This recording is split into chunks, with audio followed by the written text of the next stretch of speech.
Chapter 212, Confessions. Yael felt his mouth go dry as he stared at the confessor's ornate gold armor. The confessors and inquisitors served Archangel Sylvana. Most who were under their purview did not live to tell the tale. They were the guilty until proven innocent sort. Yael stood up rather shakily as he glanced at the sizable serrated spear and gulped as he gazed at the cruel edge of the blade. It was an ornate weapon specifically designed to humiliate its opponent. It had large hooks on the blade and the flange below it. The blade was designed to grab and hook opponents quickly. The end goal was relatively simple. The enemy ended up face first in the dirt, and they then got skewered like fish. The stakes used to impale heretics were also shaped like their spears. "Come with me. The High Confessor wishes to speak with you," the confessor said. Yael nodded mutely as he followed after him. The walk felt like he was marching to the gallows. He couldn't tell what the confessor was thinking thanks to his faceless helmet. At least the walk wasn't far, just a 5-minute walk away was the infirmary. The first thing he noticed was the scream. He looked over at one of the medical tents and saw a woman and man being dragged out.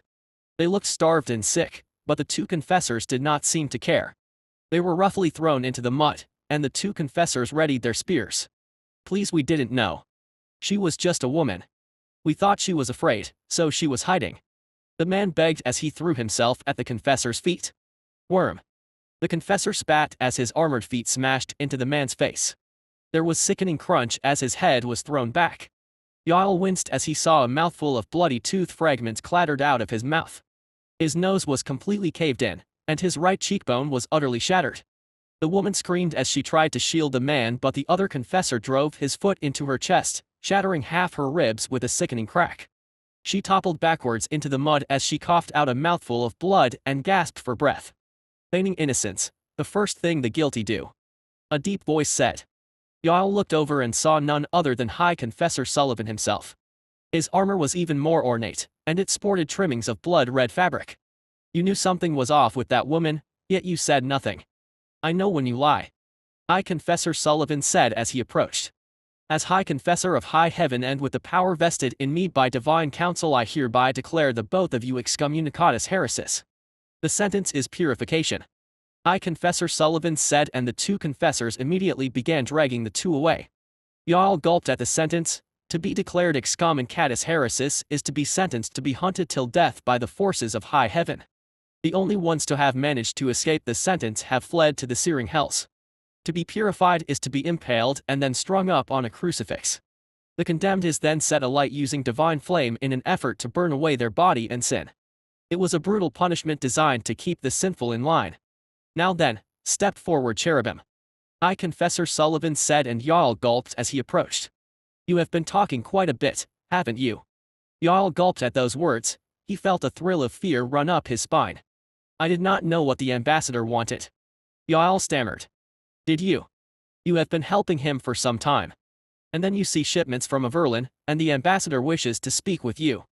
All of this happens right after you are done guarding the corpse of an assassinated prince, the very same prince which our intelligence indicates is the least likely to be under demonic influence," Sullivan said as he approached, and Yael closed his large hand around the top of his head. Yael knew he could crush his skull in an instant if he wanted to, so his only option was to answer honestly. The teachings were clear in the academy: honesty and virtue are always rewarded. "I did not know of the intelligence on the prince, but I should have thought more deeply into it. My apologies, High Confessor. I will work to do better in the future," Yael replied stiffly. "Good answer. Now you may begin by explaining what transpired within the embassy," Sullivan said as he released Yael's head. Yael had to hold back a shudder as he felt the vice-like grip release him. Yael nodded stiffly. The High Confessor began to walk and Yael mutely followed. Soon Yael was back at the command post. His bunk was near the command post, so he had essentially walked away from the command post just to walk back. If this was just a show of power, he had no idea, but the Melita Codex was clear on following orders. Yael knew his superiors knew best. They were experienced, and some had fought in 1,000 campaigns. He was brought into an office, and he was permitted to take a seat on a rather comfortable chair, although the chair was far too large for him. Considering the fact that the High Confessor was almost 2.5 meters tall and broad enough to seem like a metal wall up close, Yael had no choice but to clamber awkwardly onto the chair. Yael sat nervously as he watched Sullivan idly flip through a file.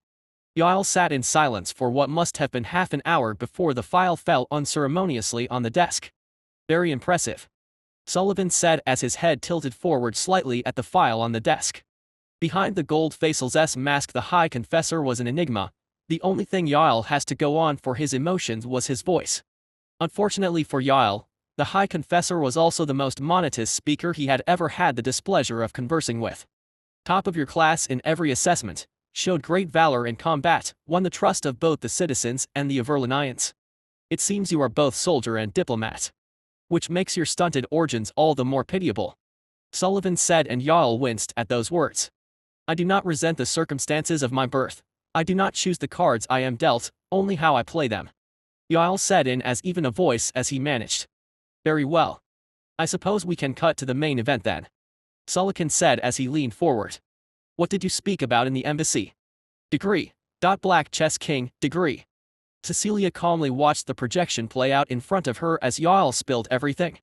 One of her dear friend's earliest creations was the mind boar parasite. He could deploy millions of eggs into the water system and infect an entire population. As far she knew, it was completely undetectable since no one other than herself and the members of the hive were aware of these parasites being present. It allowed the hive monitor the vision, hearing and sensation of any infected individuals. Since no one can intercept hive transmissions and there was nothing magical about the parasites, it was virtually undetectable. This basically meant that as far as the Avalonian Empire was concerned, all its spies and intelligence agencies were in actuality just red herrings. It would not do for the enemies of the Empire to realize that there was a way for the Empire to gain crucial intelligence without any intelligence operatives. Although there was a slight flaw, the Seraphim themselves were immune to it. It seems the biology of the more powerful races meant their immune systems were able to easily destroy the eggs before they could hatch. Pouring more power into the parasites would risk discovery, so for now Cecilia and her friend have decided to leave it as is. However, the cherubim were perfectly infectable. Cecilia couldn't help but chuckle at the accidental prediction of the Seraphim. They believed the cherubim would be an instrument of their downfall. They mostly say this because of the very obvious decline of their bloodline. They were mostly right. They thought that weakness would bring defeat in battle. But in truth, wars are won before they begin. Know thy enemy, know thyself, and you shall never know defeat. As for the Seraphim, they were so predictable her friend almost seemed prescient. Cecilia calmly watched as she wondered if perhaps the High Confessor would kill him. It would be a waste, considering he was an heir, but he wasn't worth enough to tip her hand just yet. Yael predictably spilled everything, and he was nothing if not earnest. Cecilia was glad to see that he was indeed exactly what she expected, a good, loyal little soldier. The High Confessor seemed happy, and it looked like he was going to be let go, which means this particular problem was fixed for now. Cecilia grabbed her royal seal and stamped the final approval for a diplomatic mission to Seraphim in the Devonian Empire. The seal also underlined a proposal for the Seraphim to take over as an interim government in Devonia, essentially deposing the Devonian crown. Her friend had just headed back to Hell, and he also dragged most of her wine store with him. With her friend aiming to seize control of Hell and demons causing the most problems, she planned to use Devonia to diminish the power of the Seraphim. Cecilia then moved on to another report. The Mugumans were making good headway with the Eastern Volarians. The influx of refugees is causing some states to buckle under the strain. Soon, an intervention will be necessary, but the main problem is getting the Seraphim to accept the expansion of the Averlanian Empire. This would put the Averlanian Empire on the same land mass as Devonia, and with a burrowing hive, the mountain range does nothing as a barrier. Cecilia paused as she gazed at the map. She needed leverage. But that was a plan for later. For now, she needed to get things moving.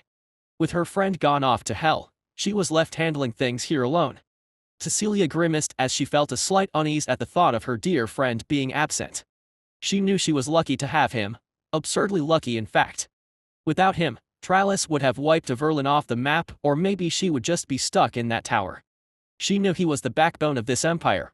Without him, nothing they have now would be possible. Yes, she herself contributed significantly to the success of the empire, but not having her loyal friend at her back makes her feel vulnerable and unguarded. Then she heard a knock on the door that tore her from her thoughts. The door opened rather unceremoniously, and she saw the Crowfather standing in front of her. He took off his wide-brimmed hat and respectfully entered. "Hello, Empress," the Crowfather said as he entered. "Hello," Is there something wrong? Cecilia asked as she put down her pen. Perhaps, perhaps not. The Crowfather said cryptically as he closed the door behind him. I heard tale of a rather dubious offer en route from the halls of high heaven. The Crowfather said as he approached Cecilia's desk. And that is? Cecilia asked as she crossed her arms. An offer of acceptance of your plan with the devotee creature. A thorned olive branch, no doubt. Sylvana only offers poison, never succor. She is the virtue's best enforcer. I would suggest you seek some recompense for your services of providing the devotee. The Archangel Sylvana would only have agreed if she planned to get far more than what she would pay. She has a plot, that I am certain. The Crowfather said grimly. How are you so certain that Sylvana was the one who proposed the acceptance? I did not receive any information on this. Cecilia asked suspiciously. At those words the Crowfather just chuckled lightly. I went over to Devonia to scout the land and I came across rumblings of the plot. As to how I know Sylvana was pushing it. Well, the answer is quite simple really. The Crowfather said as he glanced down at Cecilia. The Seraphim love their bureaucracy and debates. It makes the slow and inflexible while their foes hurtle about around them. However, their measures are balanced and stable. Prudence is a virtue they hold highly. So as to your question. Well, their answer to the devotee question came a few years too early. The Crowfather said. How do you know it was Sylvana specifically? It could be someone else within the Divine Council. Cecilia asked. Sylvana is a light-born. The Crowfather said and Cecilia's eyes widened. How do you know this? Cecilia pressed. I am a raven-born, remember. Our races hail from the same time period. Sylvana and I are acquainted. The Crowfather said, cryptic as always. Fine, all right, so is there anything else I should know? Cecilia asked as she raised a brow. Nothing else at this time. The Crowfather said as he bowed and placed his hat back on his head. Cecilia watched him leave as she let out a sigh. She just couldn't read him at all. He was like a black void of mystery. It wasn't that surprising. Cecilia was only 20 years old, and the Crowfather had been alive since before humans existed. At times, it almost felt like she was being led around in circles. But Cecilia highly doubted that, at the end of the day, to deceive her was to deceive her dearest friend. Still, the sheer difference in experience and wisdom was disconcerting. Mahila was similar in this respect, but her dear friend handled her. Perhaps it would be best to leave interacting with the ancients to her dear friend in the future. One last thing, Empress. The Crowfather said as he stopped in front of the door. He did not turn back, and Cecilia could only see his robed silhouette topped with his wide-brimmed hat. Do not underestimate the Seraphim. Though they are atrophied, they are still a formidable opponent. Their societal systems are slow to move, but once they gather momentum they will surprise you. There is the reason they have been the uncontested masters of this world for so long. The Crowfather said. Thank you for your candor, I will keep it in mind. It is not my habit to underestimate my foes. Cecilia muttered. The Seraphim are the creatures of light, and the light shines brightest in the darkness. Never forget that. The Crowfather said as he turned his head slightly and glanced at Cecilia out of the corner of his icy blue eye. I will not. Cecilia replied placidly. The Crowfather in response just nodded slightly before turning to the door again. There is an old saying amongst the Seraphim, or perhaps I should say the Light-born. These words were uttered from the lips of the one who sparked the flames of rebellion against the old gods. Many said to rebel against the old gods was madness. But he did not agree. The Lord of Dreams, for all his faults, was not one to be so easily cowed, even against the gods themselves. The Crowfather said as he leaned more heavily on his cane, as if he was feeling a great weight on his shoulders. Lost causes are the only ones worth fighting for. These words still hold sway in many hearts in high heaven. Chapter 213, Back to Hell. Cecilia grimaced as she glanced down at the parchment before her. The Seraphim were going to accept the deal of prayers from the devotees. They were taking the leash. But why? The plan was to force them into it and use it as a bargaining chip. But their acceptance so soon suggests that this was a ruse.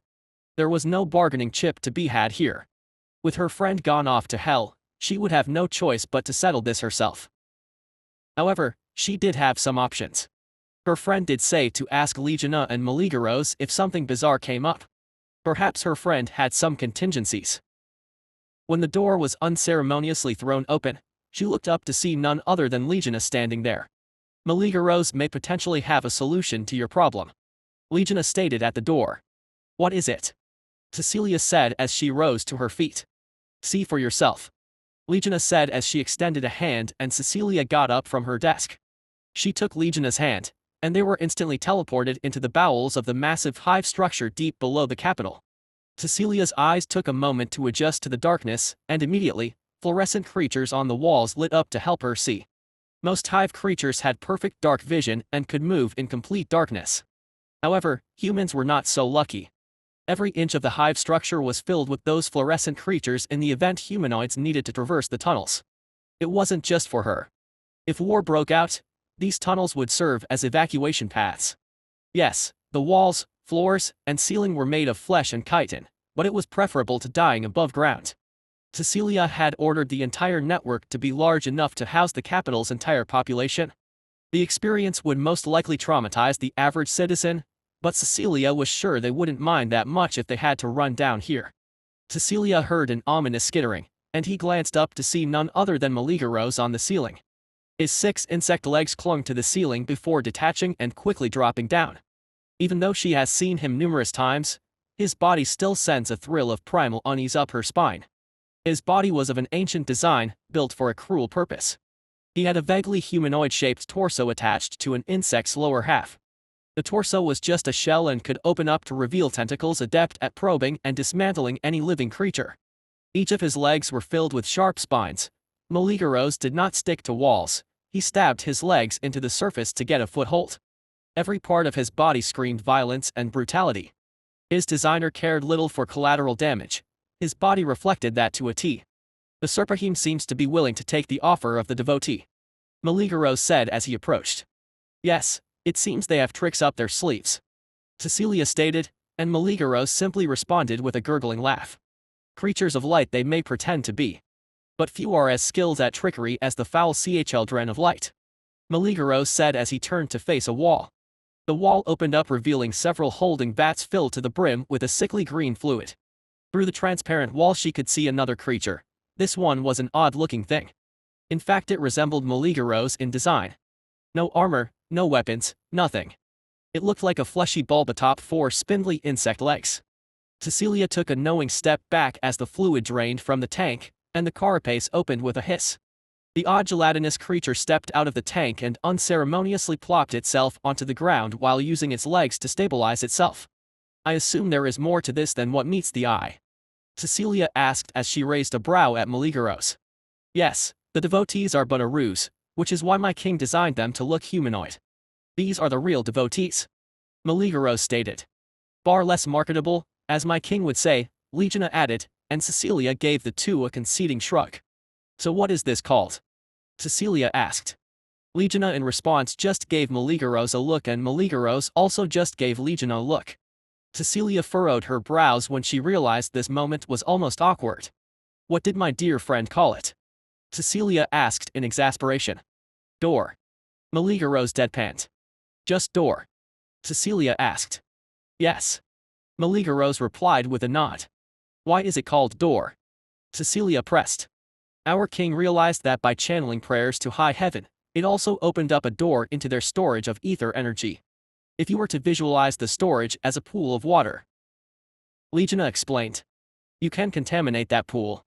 Cecilia said. Exactly, but for now, this system is incomplete. The Seraphim jealously guards their secrets, and we do not know how their ether is stored. Any effective infection requires knowledge of the host. We will investigate using the doors and find out how the ether is stored as we feed them ether. Legiona said. So we don't actually have an answer to this at this time. Cecilia stated. Not yet. Maligaros said. The game grows more interesting. I sense the hand of the ancients in this. Maligaros stated as he glanced at Legiona. Indeed, this smells of the Lightborn. Degree. Black Chess King, degree. I swept down onto the desolate land of Limbo. By now, all the surviving Limbo demons were concentrated in this town. My hive has been working to build infrastructure, and their magical abilities are being used to create more hospitable ways of living. If you think this is out of the goodness of my heart, you would be mistaken. I do not need a population that only manages to survive. If I need ether and biomass, there are more efficient ways to do it than by breeding humanoids. Wheat and rats are far more effective for raw biomass, and the primordial font is just a bottomless pit of ether. A bottomless, disgusting pit of ether, but ether nonetheless. No, if I need them to be productive, I need them to not worry about basic necessities. If I'm going to run the place, I sure as hell am not going to leave an entire continent worth of people to rot. At the very least, I could turn this place into a giant industrial hub. I don't have to worry about pollution. It's not like I can make this land any more fucked up than it already is. When I landed, I saw Anya and Rigurai jump in fright as I suddenly appeared in the square. You ever heard of a gentle landing? Mihaela asked in annoyance. Where's the fun in that?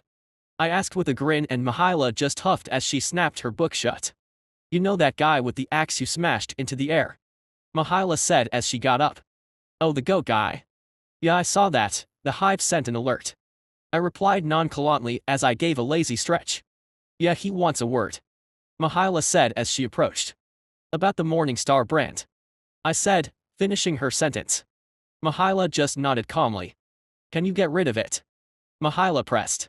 Getting the brand off is not the problem. Making sure he remains as he is after I remove it is the main problem. I replied as I glanced at her. I thought so. Mihaela muttered as she pinched the bridge of her nose. Well, I'll need to take over the Black Heart at the very least. The Morningstar brand has ties to Manie Morningstar, and she was a prime evil. I remarked, and Mihaela nodded in resignation. Let's discuss this another time then. I assume we will be proceeding. Mihaela mused, and I nodded. Yes, the food situation here is bad, so I brought something that should tide them over as the druidic magic takes hold for the fields, I said as I waved my head, and 5 giant metal containers appeared in mid-air before crashing unceremoniously onto the ground. Nutrient bars, I presume? Mihaela asked as she approached the containers. Yep, it should last these guys a year or so. 1 bar can keep someone going for a day if they ration it. It won't taste that good, but I think the people here won't really care, I said, and Mihaela conceded with a shrug. But how are they going to move these things? Mihaela said as she glanced at the containers that were towering 3.5 meters tall and about as wide as a house. Oh yeah. Well, I can fix that, I said with a mischievous grin. What are you? Mihaela asked with a hint of irritation. Ah, she knew I was about to pull something funny, and she was right. With a snap of my fingers, the containers vanished but left all their contents behind. Without the container, the giant stack of bars just collapsed on top of itself, and I barely caught the flash of annoyance on Mihaela's face before she was buried under the sliding tide of nutrient bars. There was a slight pause before she shot out of the pile with a mighty flap of her wings, sending the bars flying into the air in all directions.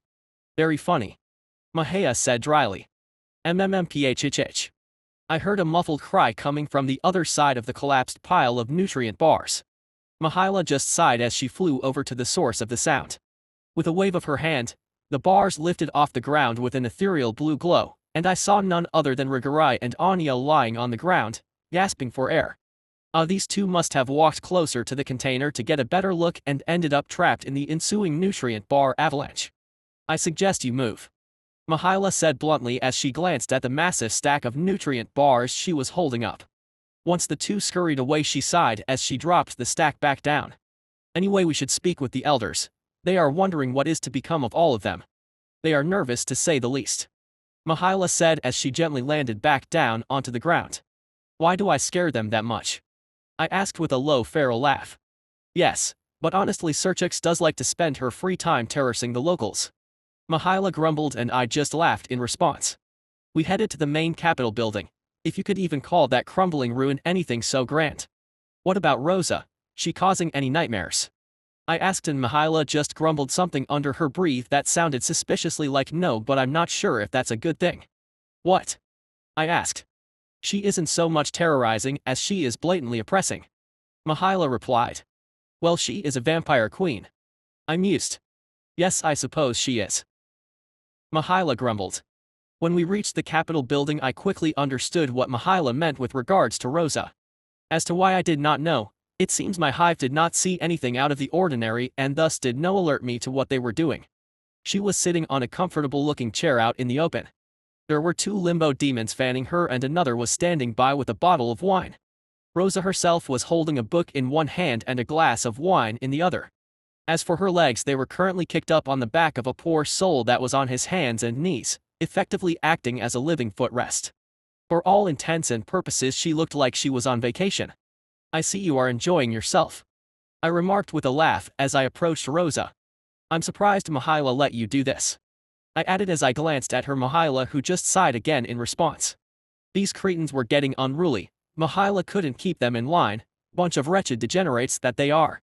The hive would cause too much terror, so Serchix and I tried something else, Rosa said as she took her legs off her living breathing footrest, who quickly scampered up to his feet and stood beside her like an obedient little pet. "I suppose tyranny has its uses," I replied with a laugh. "Yes, a lesson Mahila refuses to learn. What with her code of honor and all," Rosa said as she held out her wine glass to the side and servant quickly took it from her with trembling hands. "You will find the populace pacified and obedient. They should not prove troublesome to instruct," Rosa said. "Good work, this should speed some things up," I said as I glanced at the Capitol building, and as expected the gaggle of so-called elders filed out of the crumbling ruin they call a building. The lead elder, whatever his name is, approaches fearfully and falls to his knees. The rest do the same, and all of them lower their heads into the dirt. "We greet you, Great One, we are yours to command," the lead elder said. I glanced to the side and saw Anya standing at the side. It seems she has resigned her position on the council. A wise choice. No doubt Regorai has told her what he knew of me. Very wise of him. Heirs are really different. That clarity of mind will be a great asset. Most of the other more weak-willed fools have their minds collapse into mush the very moment they meet me. I'm almost sorry to say that perhaps Rosa and Serchix's efforts were in vain. Seeing as all of you are alive, I assume you are behaving. I heard you lot were an unruly bunch. It turns out you just needed a big enough boot to keep you in the dirt," I replied with a low grumbling laugh. My voice was loud enough that even that laugh was enough to send tremors through the ground. "No, Great One. We live to obey," the lead elder said through chattering teeth. "They are afraid. We do not immediately kill all that we capture. Living specimens have uses," Adhea said through the hive mind. "Yes, we do no kill everything immediately. Live specimens are useful for experimentation. The threat of a torturous existence was an excellent deterrent. I mean, the black box's reputation in the Empire speaks for itself. People were terrified of it." Speaking of terror, I glanced down at the bunch of trembling elders. Looks like this was going to be rather straightforward. I leaned down until my face was just an inch from the lead elder. I could sense his fear, and from the looks of it he was just a few more shocks away from wetting himself. "Look at me," I growled at the lead elder, raised his head as his pupil dilated at the sight of my serrated fangs. "Do you like factories?" Chapter 214, Once More into the Flame. I curled up on the ground as Adhea started discussing the fine details of the new world-spanning factory we were building. Food production would be minimal in this place, and in fact, part of this design was for Limbo not to be self-sufficient. This place was filled with trash. The Limbo demons could breed, but most were chain fools.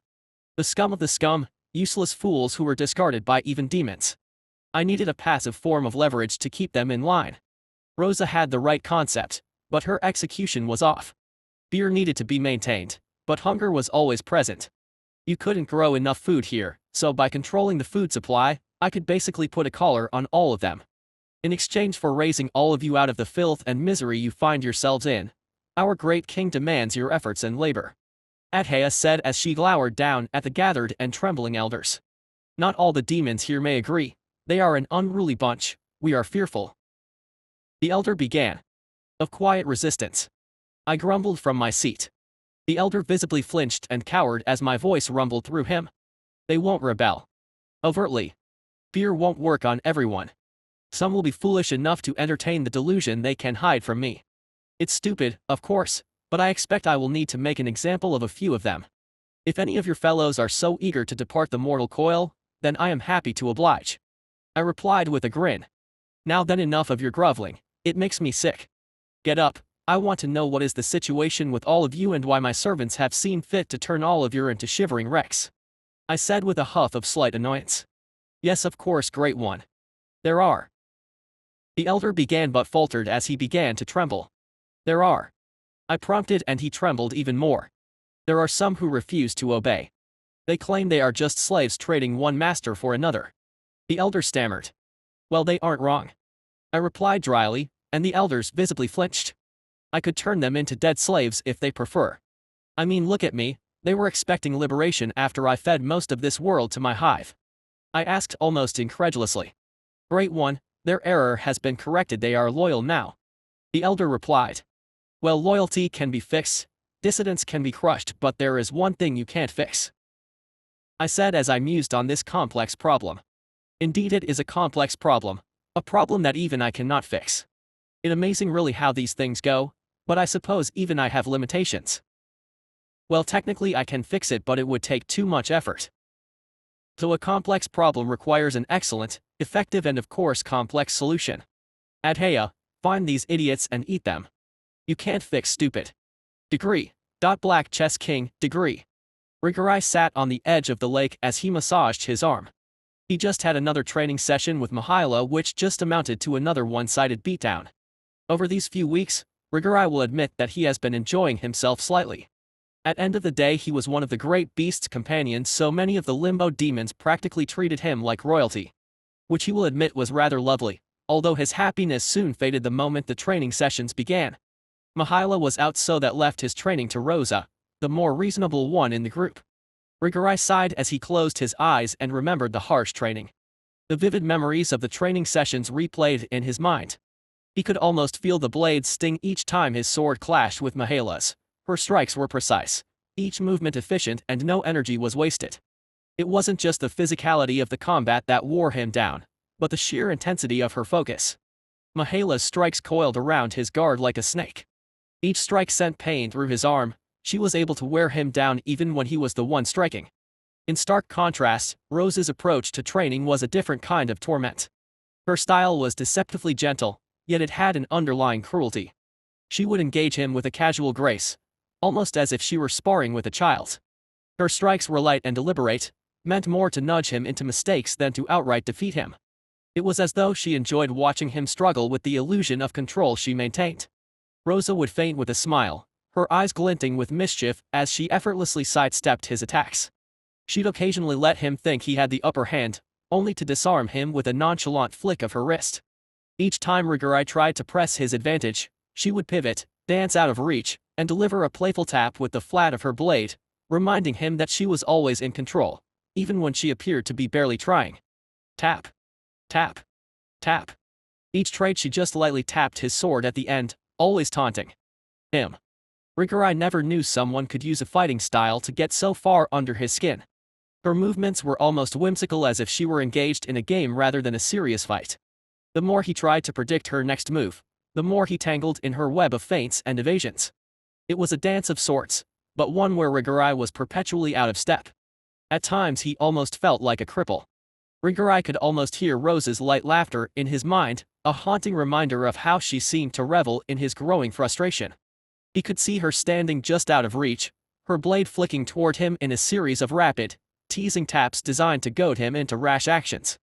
Her skill lay not just in her physical prowess but in her ability to toy with his emotions, to make him question his own abilities. She truly was a vampire queen. Mihaila had told Rigarai all about them.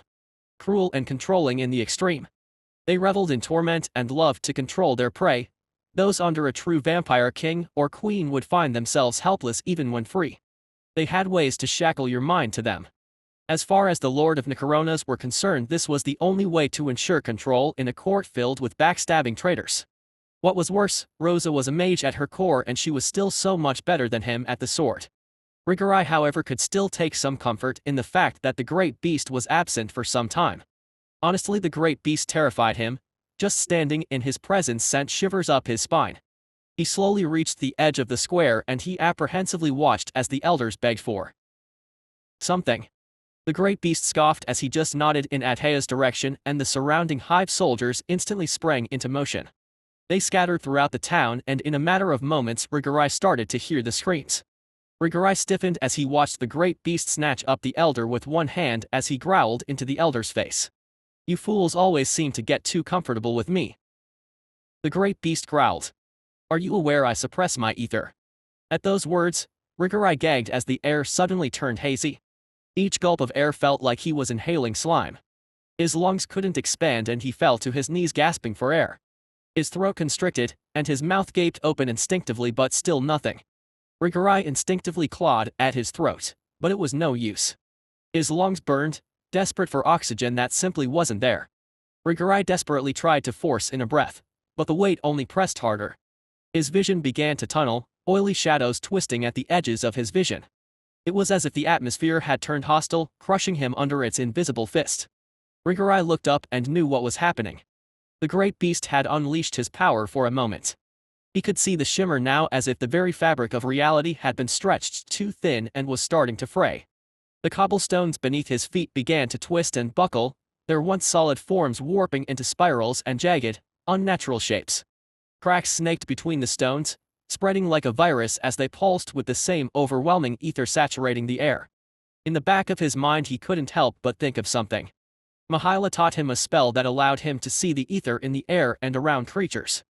She said it was a useful tool for determining what fights he could and could not take. Now with the great beast baring his fangs to the world, a curiosity crept into his mind. He could activate that spell, get a glimpse into the true power of the ancients. Mahila herself glowed like the sun, but that was with her passive suppression of her ether signature. But here he had the chance to gaze at a god. Ether vision. Rigorai just managed to gasp out with the last of his air. Then his vision turned white and froze as his eyes suddenly felt like it was on fire. Then darkness. Degree. Black Chess King, degree. So, what happened with him? I asked as I glanced down at the unconscious Rigorai. His eye sockets were now just empty smoldering holes. Mahila glared at me before unceremoniously dumping a healing potion on his head. A few seconds later Rigorai gasped as he sat up, scrabbling at his face. Mahila instantly grabbed his arms to stop his flailing. Easy, easy, you just got your eyes back, don't go clawing them out now. Mahila said. Rigorai took one look at me, then at Mahila, and then threw up all over himself. A bit extreme of a reaction.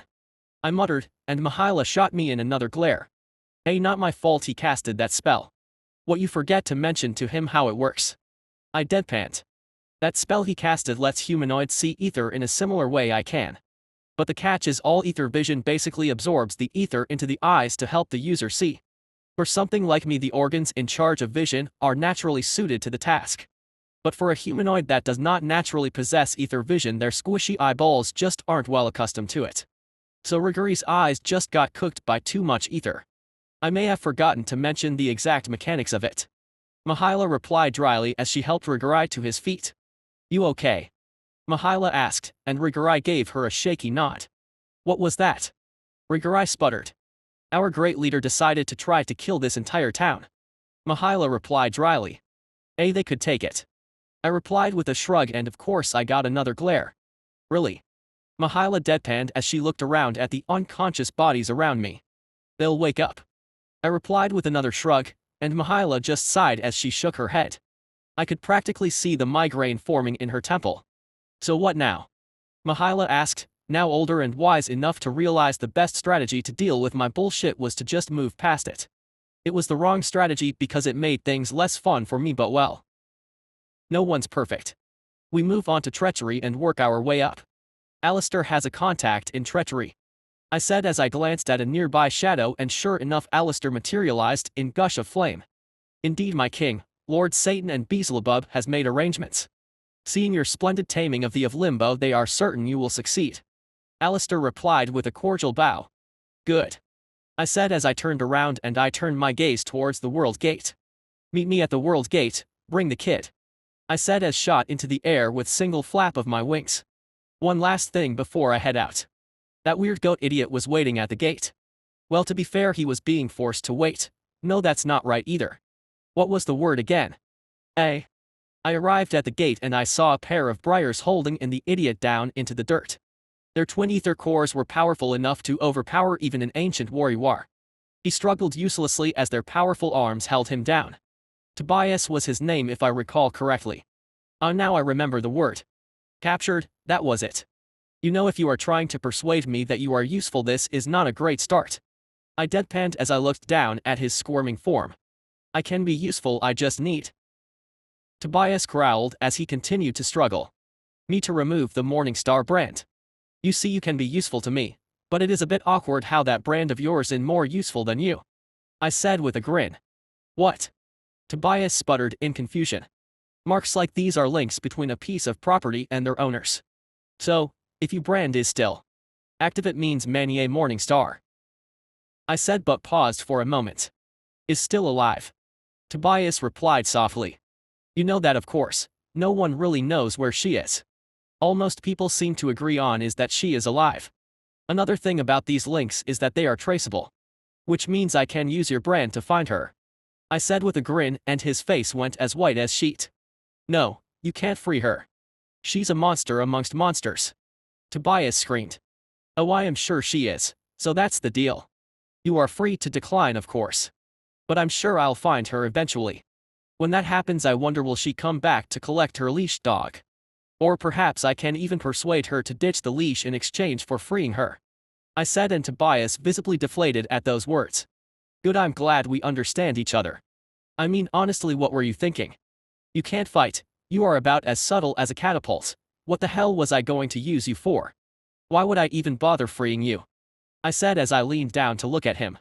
So the most useful thing about you is your leash? You let me poke around in that thing and I will let you go when I eventually free Morningstar. Sounds good. I asked, and he mutely nodded. Excellent. I said with a small happy clap. Now let's shake on it. Chapter 215, The Diplomat and the War Master. Janus drove his dagger deeper into his target's back as the demon let out a weak gurgle before collapsing onto the ground. He scoffed before wiping his blade on his red cloak. He gazed around him for a moment, taking in the surroundings. The barren red sand stretched on as far as the eye could see. This was the realm of treachery. Despite the name, it was a place of redemption. Traitors from across the rings were sent here when they were discovered to have betrayed their masters. In the beginning, treachery did not exist. It was only after Manier Morningstar created this world using the black heart that treachery came to be. Janus could still hear the old stories. Morningstar created this realm because traitors were being killed, and there were a lot of traitors, which, in her opinion, was a waste of perfectly good resources. So Morningstar created this place, a plane of existence for the betrayers to seek redemption. There was a way back to their home realms. Janus gazed down at the collar with the chain attached to it and grimaced as he looked at the chain. The fifth link of the chain only slightly cracked before returning to normal. Janus sighed as he sheathed his dagger and he looked around at the 6 bodies around him. They tasked him to kill 6 other demons alone, and he got this scrap for payment. Only when his chain was wholly gone and shattered was he allowed to return his home in the gluttony ring. He sighed as he bent down and started looting the bodies. He was looking for any debt marbles. If he found any, he could use them to progress his chain further, but alas, he came up dry. Debt marbles were fragments of the power of higher demons. The Lords of the Rings would occasionally commission contracts in treachery that allow them to exert control over Morningstar's most cruel trick. The most valuable and powerful metal in hell is made from infernus ore, and she moved a third of it into treachery and divided the rest amongst the other rings, minus limbo. In a twist of irony, treachery is the most resource-rich plane of existence in hell. This inevitably led to much infighting, and since treachery has a large population, most of the lords just prefer to hand out contracts to those trapped here to do their bidding. Some of the Arscotia even have residences in treachery, and so the demons here can earn back their place in the rings by completing contracts. With each contract completed and each debt marble consumed, their chains grow shorter until they are eventually freed and transported back to their rings, stronger than ever before. It was a deviously cruel system that forced those that failed their ambitions into a crucible. All are given one chance for redemption: clear your chain and return, or die in this pit filled with faithless traitors. Janus gave the nearby body a disdainful kick before trudging away and heading back to the city. 2 days later, Janus arrived at the edge of the city. When he reached the first guard post, the guards looked at him uneasily and lowered their heads. "Greetings, War Master," one of the guards stammered. Janus just ignored him as he marched right past. Usually, entrants into the city need to pay a toll, but the last guard who tried this on Janus was gutted from balls to brain. Word traveled quickly and the other guards soon learned to leave him alone. Janus trudged towards the Temple of Redemption as he resisted the urge to spit at the statues of Manier Morningstar adorning the streets. They were made of some indestructible material, so her visage was eternally cursed to leer at the creatures she has damned. He would try to spit at the statue, but insulting Morningstar was a good way to end up dead. It was mostly just a superstition, but some suspect there really was some kind of curse. Honestly, as much as Janus hated her guts, he was not about to risk a curse over some simple emotional satisfaction. The strings of Morning Star stretch far and wide. They say even in death the demons still dance to her tune. But then again, many say she is not dead, and Janus himself agrees. A monster like that does not die easily. When he entered the temple, the first thing he did was to head for the bounty board. It was a bit of a routine these past few centuries. He would go to the temple, take the best contract there was, complete it, and then rinse and repeat. If only Morning Star didn't impose the one contract limit, he would take on multiple at once. Asshole. As he reached the bounty board, he felt movement behind him. He glanced over his shoulder, daring the person to strike him. Instead, he saw a cloaked figure staring at him. "You are?" Janus asked. "A freelancer. I have a contract for you, War Master," the figure said, his voice crackling behind some kind of magical device designed to hide his voice. The voice was just clear enough to identify him as male. "From?" Janus asked as he turned around. "Lady Beelzebub. The demon prince of gluttony requests your service. A contract with a reward you cannot refuse," the figure said. "And what reward might that be?" Janus asked as he took a step forward, but the figure remained unfazed, merely staring down Janus as he approached. "Go to the gate of Limbo, seek a beast of gold," the figure said without replying to the query. "Seek the beast and do what?" Janus asked, and the figure simply took out a scroll and unfurled it. Sure enough, as Janus examined the scroll, it only just said to seek the beast of gold near the gate of Limbo. Typical games of the demon princes, vague instructions, odd requests, it was all just a game to them. His gaze wandered down, and sure enough he saw the seal of Beelzebub fixed to the parchment. But as his gaze went further down, his eyes widened at the written reward. The figure spoke true. This was a reward he could not turn down. Lady Beelzebub does not offer to reduce your sentence. She offers absolution. Complete this contract and you are free. Degree. Black Chess King, degree. I looked down at the Crowfather as he approached me. He was in his human disguise, and his oversized robe billowed lightly around him as he walked. For all intents and purposes he looks like an aging man with blonde hair and blue eyes. He gave me a bow before straightening his back. He truly was ancient. Even Mahala's vitals jumped slightly when she got close to me. But for the Crowfather, his vitals didn't even twitch. He was perfectly calm, like a placid lake. When Mahala approached him, they both embraced for a moment before separating. "Are you sure?" the Crowfather asked. "Yes, I'm good at infiltration, but talking well." "That was always your strong suit. They did used to call you the warrior diplomat," Mahala said. "Sure you just don't want to be here?" the Crowfather asked wryly. "Oh, I definitely don't want to be here, but regardless, with the demon princes now sticking their hands into things, it might be best if you took the lead," Mahala stated with a wry grin. "Well, I do owe Beelzebub a drink," the Crowfather replied with a small smile. "Careful, she might want more than a drink. She does rule gluttony after all," Mahala said with a shrug. "She's still better company than Leviathan," the Crowfather replied. "True," Mahala conceded with a shrug.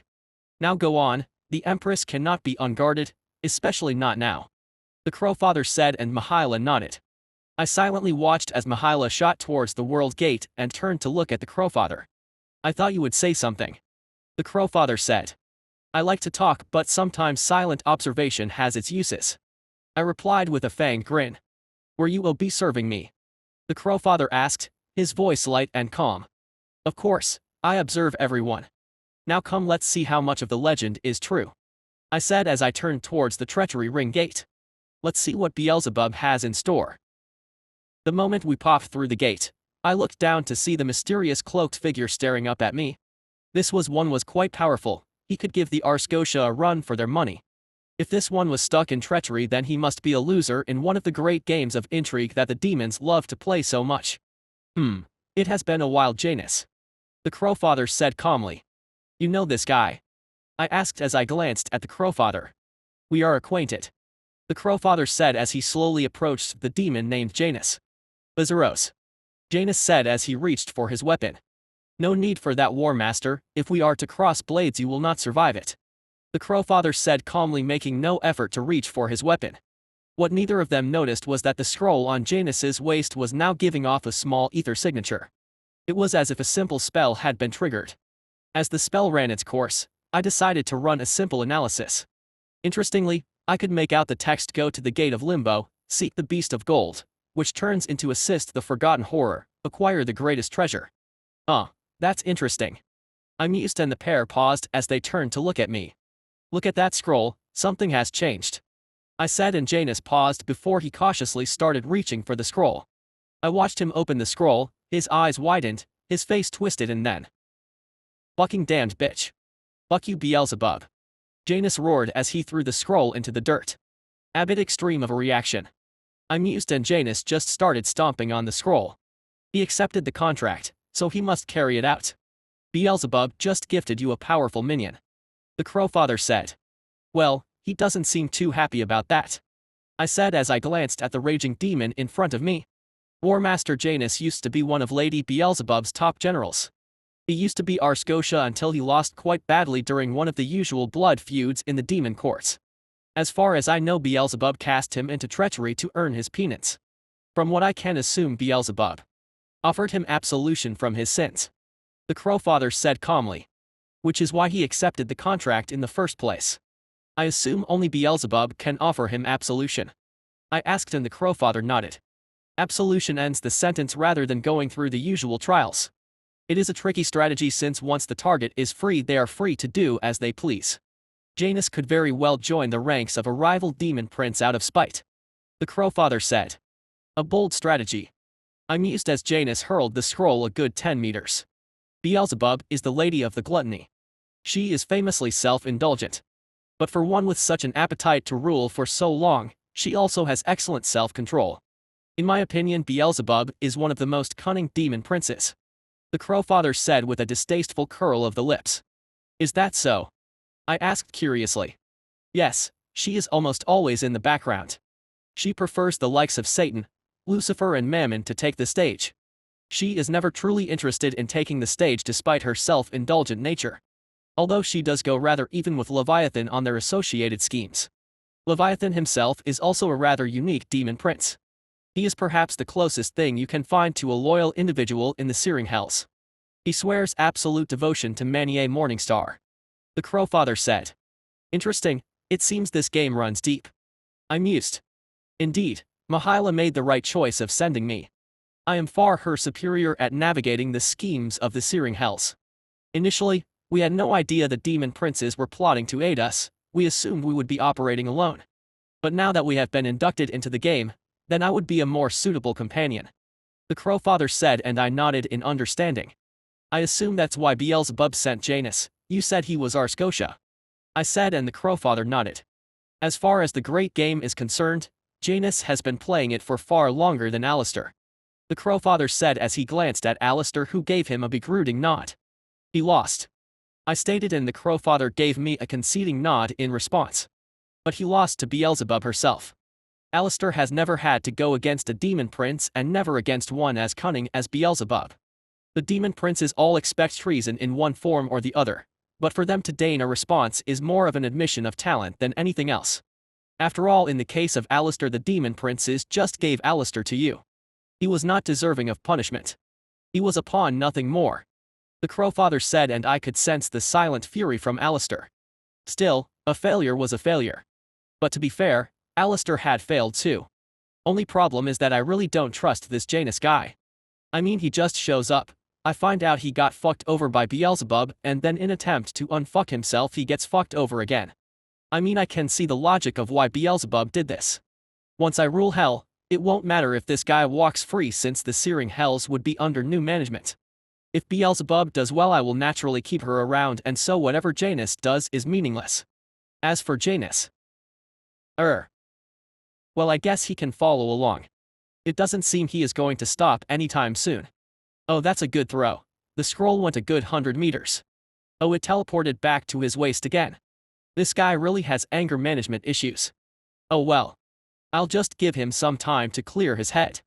Hey Alistair, go grab him when he gets it out of his system. We'll just be going ahead first. Chapter 216, Ides of Sin. So mind telling me what you are doing here? I asked as I looked down at Janus. I assume Beelzebub wants me to be your minion. Treachery is a tricky place to navigate, as I am sure you are aware. Janus grumbled in response. So what do you have in mind? I asked. Well, seeing as I'm stuck here, I might as well give you a basic rundown on what goes on here, Janus said as he reached into his pocket and pulled out this glowing red metal ore. I watched as he unceremoniously dumped it on the floor, and I did a quick scan of the ore. It was as I expected to be infernus ore. It's tougher than mithril and overall just a better metal. The ether concentration in the searing hells is much higher than Terra's. That means whatever metals get formed here are far more ether-rich. However, this comes with some drawbacks, mainly because infernus is an inherently unstable material. How unstable? Well, infernus mines were plentiful, especially near the ether ley lines. Only problem being that the infernus ore was also rather explosive. This means it requires special techniques to stabilize it into an alloy called black steel. It is far superior to mithril but harder to enchant and forge. Most of the infernus mines are in treachery and have what is known as a nexus gate. This type of gate grants access to all the rings simultaneously as long as you have an artifact that acts as a key. This ensures each member of the 7 rings can come and go as they please, but a member of a different ring cannot use the nexus gate to slip into another ring. All of this means that treachery is a crucial part of the Searing Hell's industrial framework and all the rings have eyes on this place. This was one of the reasons why I skipped past treachery and headed straight to Limbo. I didn't want to be caught here until I was ready. Now that my Hell Hive was mostly formed and combat ready, I could more easily figure things out here. As for the Nexus Gate, there are currently 2 in treachery. The first being in the core city and the second being on the plains of conflict. The plains were, in essence, the battleground of the Blood War. The plains contain the most active infernus mines, essentially making it perpetually contested ground. This also means that there have been mandated lulls in the conflict since giant no-holds-barred wars over explosive minerals are expensive in terms of men and materials. But luckily for me, they are just starting to reopen the plains of conflict. A new blood war is on and if I play my cards right, I can essentially swipe most of the infernus in hell and win a few allies at one go, which was far more preferable than skulking through the rings of hell. Although I would have to do skulking regardless, the blood war should at least speed things up. So basically the first thing you need to know is that no one wants to be here. Treachery has the largest population of any layer of hell. Half the population are the condemned and other half are from the denizens of the other rings. Which means, secrets don't last long here. Janus said, putting particular emphasis on those last words. Which means we need to figure out who are our friends and who are our enemies. Janus said. We have friends? Rosa asked. Of course not. This is hell. The Crowfather replied calmly. Okay, people who don't want to kill us in the near future. Janus added. Tall order. Cerchix commented. Indeed. The Crowfather muttered in response. Not as tall as you think. For instance, Beelzebub did give us him. Alistair said. And Satan gave us you. I added, and Alastair's brow twitched slightly at the scoff from Cerchix. So at the very least we can count Beelzebub and Satan on our side. I said. Lord Mammon as well, Lord Satan said. Alistair began. Satan said Mammon knows of your scheming. He did not say he knew about me. I replied. The demons thrived on technicalities. I had no idea if it was actually a ruse and I see little reason for this deception, but better safe than sorry. My king, hostile contacts approaching. That's quick. Who are they? I asked into the hive mind. Unclear. Adhea replied through the hive mind and I turned to face the direction of the approaching group. From what the hive is telling me, there's one powerful demon and at least 20 more following behind. What the hell is this? Some kind of probing attack. The fact that they found me so quickly was concerning. It seems the demon princes don't play around, they must have agents everywhere. I suppose when you play as dangerous a game as politics in the Searing Hells, you become quite good at scheming. Stall them, send some soldiers. Let's see how they do. I said. Adhea is designed to be able to detect aggression, and from the way they were moving I agreed. They were moving in a combat formation, they were spaced out to avoid large area attacks, they had spellcasters spread along neat intervals and their equipment were varied but allocated with intent. They were hunters, and I have a feeling they were looking for me. What is it? Cerchix asked. We are being hunted. I said as I sent out the command for my soldiers to probe them. TCH, of course. If Beelzebub knew you were coming, then others would too. There are few secrets in the searing hells. Janus growled. It could just be a little game by one of the demon princes. Unless we interrogate them, we will have no idea what they want. The Crowfather added. Provided they can even answer. Rosa said dryly. I suppose you would know all about fully controlled minions. Alistair replied at Rosa. It comes with the territory. Rosa said with a shrug. Vampiric thralls are about close to absolute slaves as you get. The magic is based on demonic contracts after all. Rosa said. My king, my forces have contacted the group. I shift part of my focus to the hive mind and I watch through an observer's eyes as the fight unfolds. The small group was prepared. As the swarm of hive soldiers surged forward from all directions, the group quickly formed a defensive line, their weapons ready.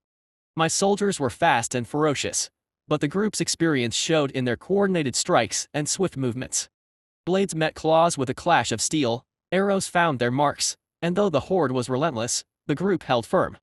Each member methodically cutting down the beasts as they came. The swarm fell steadily under the group's practiced hands, their numbers dwindling with each passing minute. They barely had to use any magic, instead practiced movements, good positioning and excellent overwatch from the archers carried the day. The group's strategy was sound, their teamwork seamless. A few of them took hits, a claw grazing an arm, a bite narrowly avoided, but they pressed on. The group stood over their fallen foes, breathing heavily but intact. While the battle had been hard fought, it was clear from the outset that they had control. Not bad, these guys were good. They remind me of a mercenary company. They were probably disgraced soldiers from one of the ranks. They did quite well against the scouts. Alright, this might be a good chance for me to throw Adhea's hive against something actually dangerous. Adhea, keep going. I watched as the group paused when they felt the ground start to tremble. The red soil beneath them started to shift as Adhea unleashed her soldiers of the line. The previous group were light scouts designed to gather intelligence or hunt other scouts. Their combat ability was only suited to culling weak foes or drawing fire away from the more valuable units. The group paused, glancing uneasily at one another. As the ground quivered and a deep rumble filled the air, they realized something was wrong. From the ground, the second wave erupted with terrifying speed, kicking up clouds of crimson sand. These soldiers were larger, more coordinated, and more vicious, their bodies gleaming under the harsh sun. The ground seemed to tremble beneath the sheer number of them. In the open, desolate field, there was no cover at all. The group braced themselves, forming a tight circle, weapons at the ready. These soldiers were designed to be able to go toe-to-toe with entire battle formations in the middle of the blood war. The red sand soon turned darker with blood, as the battle quickly became a desperate struggle. Each strike had to count, every move calculated as my relentless hive pressed harder, threatening to overwhelm them with sheer numbers and brute force. These demons were getting fast lessons in why the hives were so dangerous and why they managed to stand uncontested as the preferred sword of the firstborn. The hives served for hundreds of thousands years. The terror they inspired was legendary. Even today, many of the boogeymen bore a resemblance to the worst creatures in the old hives. It's time to remind these ones of what their new world tried so hard to bury. The sand practically exploded from underneath them. Their bodies went flying into the air as my new heavy assault unit emerged. Its body was covered in thick, gleaming red scales, each one reflecting the harsh sunlight like polished armor. The creature moved with unsettling precision on 6 insectoid legs, jointed and spiked, digging into the red sands with each step. Its sheer size was monstrous, standing 3 times the height of a man, with a long, segmented body that coiled like a serpent's but moved with the unsettling grace of an insect. Instead of arms, it had 2 massive blades protruding from its sides, gleaming like black obsidian, each sharpened to a deadly edge, and with their monomolecular edge they can carve metal like a cake. These blade arms swung with terrifying speed, leaving arcs of dust in their wake. Its mouth was gaping maw filled with rows of curved, serrated fangs, each one designed to tear through flesh and bone with ease. The mouth seemed to twist and writhe, hungry and relentless, as if the creature could already taste its prey. Its black, beady eyes glinted with a cruel intelligence. Meet the Hellfiend, an adapted design from one of Maligarosa's theoretical designs if there ever was to be a hell invasion. The demons were scrambling now. One of the warriors with a shield rushed forward to try to distract the fiend. Instead, the fiend's blades flashed. The black obsidian blade went right through the shield, the arm and the body behind it. The 2 pieces of the demon went tumbling into the sands. A ball of fire struck the back of the fiend, Its armor cracked under the strike, but before the other mages could strike, the rest of the soldiers pounced, tying them down. The lead demon charged the fiend, sword race. It was quite impressive to watch, honestly, as the demon dodged every swing from the fiend and slowly began to push it back. The rest of the hive soldiers slowly started thinning out, and at last the mages got their shit together and fired a barrage at fiend. The fiend's armor buckled, and with one last rage-filled slash that bisected another demon warrior, it crashed to the ground. Armor that could withstand magical barrages were simply too expensive for standard units.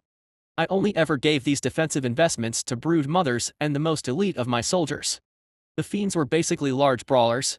They were not exactly cheap to make, but they weren't considered expensive either. The fight ended with a third of the demons dead and half of them were wounded. Their mages were mostly fine, but their front line has been butchered. Well, that was an alright performance. These demons were strong, and we still managed to do enough damage with a small attack like this to send them reeling.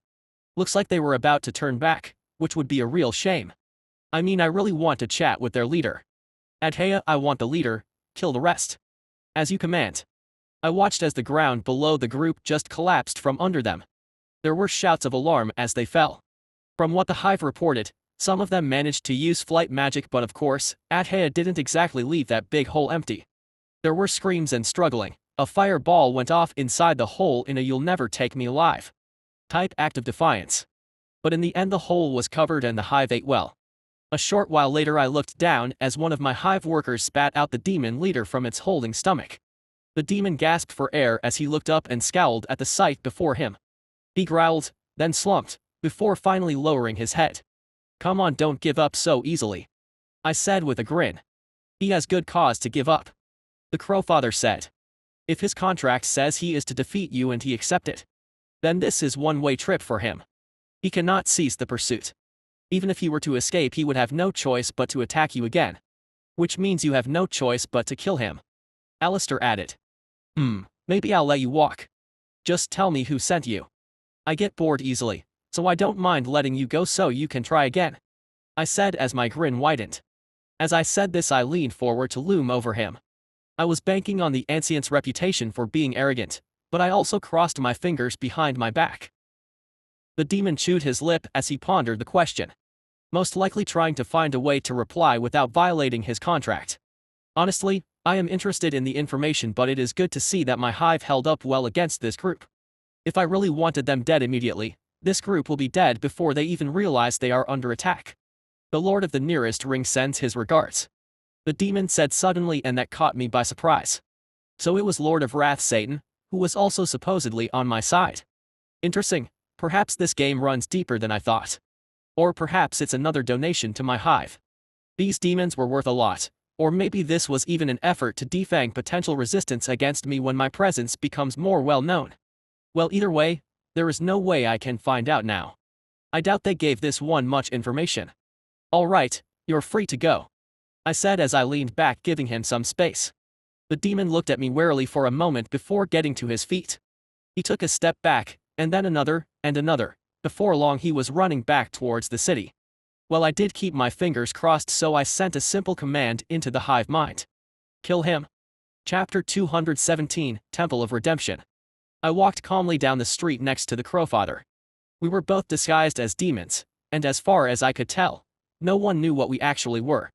This was an interesting place, a city, but not the same kind as the one I saw in Wrath. Wrath was all towering spires and dark, dank alleys. It reminded me of the city in my old life, cold, miserable, with countless unfortunates dying by the side of the road. Wrath was not much different, with a seething and rotting underbelly. The city rose in jagged, chaotic formations, its tall spires piercing the perpetually ash-choked sky. The buildings were towering monoliths of blackened metal and cracked, obsidian-colored stone. They stretched into the sulfuric clouds like grotesque fingers, their sharp edges slicing through the toxic air. The streets were narrow, shadowed, and filled with squalor at the base of these spires. Crumbling alleyways snaked through the city, barely wide enough for two people to pass. Filth coated the ground, thick layers of soot, grime, and the debris of 100,000 years of neglect and suffering. High above, bridges of twisted metal connected the towering buildings, suspended like webs between the spires. These bridges were well maintained, almost as though another city was suspended above. A clear distinction separated those who lived above and those who rotted below. This place had its own unique brand of chaos. Buildings were scattered far apart, like pieces of a puzzle not quite meant to fit together.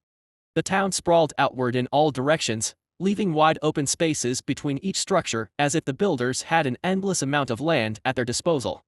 The density of buildings was sparse, with low, single and two-story structures dotting the landscape. It felt less like a tightly packed city and more like a collection of small, independent hubs loosely connected by winding, dusty streets. From the air, the city appeared piecemeal, built with no semblance of planning. It was like 100 small towns haphazardly smashed together with as much care as a toddler gives lumps of Play-Doh. It was a chaotic sprawl where no two buildings looked alike, and the streets twisted and turned like a maze with no exit. Structures rose and fell without rhyme or reason, a patchwork of mismatched materials and designs. Some buildings were squat, blocky things made of crumbling stone, while others were towering metal frameworks, half-finished and leaning at dangerous angles, their rusted beams exposed to the elements. The streets themselves were uneven, more like jagged fractures in the earth than pathways, cutting through the city in sharp, unpredictable turns. Alleyways twisted into dead ends or looped back on themselves, filled with debris, broken glass, and piles of discarded refuse. It felt as though the city had grown on its own, like a living thing, expanding wherever there was space, no matter how unsuitable. In one part of town, wooden shacks huddled together, their walls sagging inward, while just a few steps away, towering structures of black iron rose up, their spires piercing the smoky sky. Wires and rusted pipes snaked between buildings like tangled veins, some carrying strange, flickering energy, others spewing steam or foul-smelling smoke. The air was thick with the sounds of creaking metal and distant crashes, as if the city was constantly rearranging itself in fits of chaotic construction and collapse. Further down, there was a small walled area filled with palaces and villas, and beyond that, a literal junkyard. The open space was cluttered with discarded wreckage, half-finished machines, carts overturned and forgotten, and strange, abstract sculptures made from scavenged parts.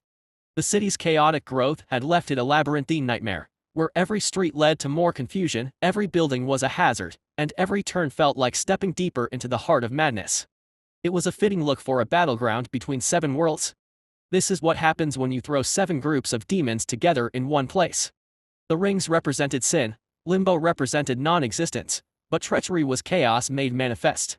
So, where is this temple I've heard so much about? I asked as we turned yet another damned corner and faced a short walk leading to another one. This place was truly a maze.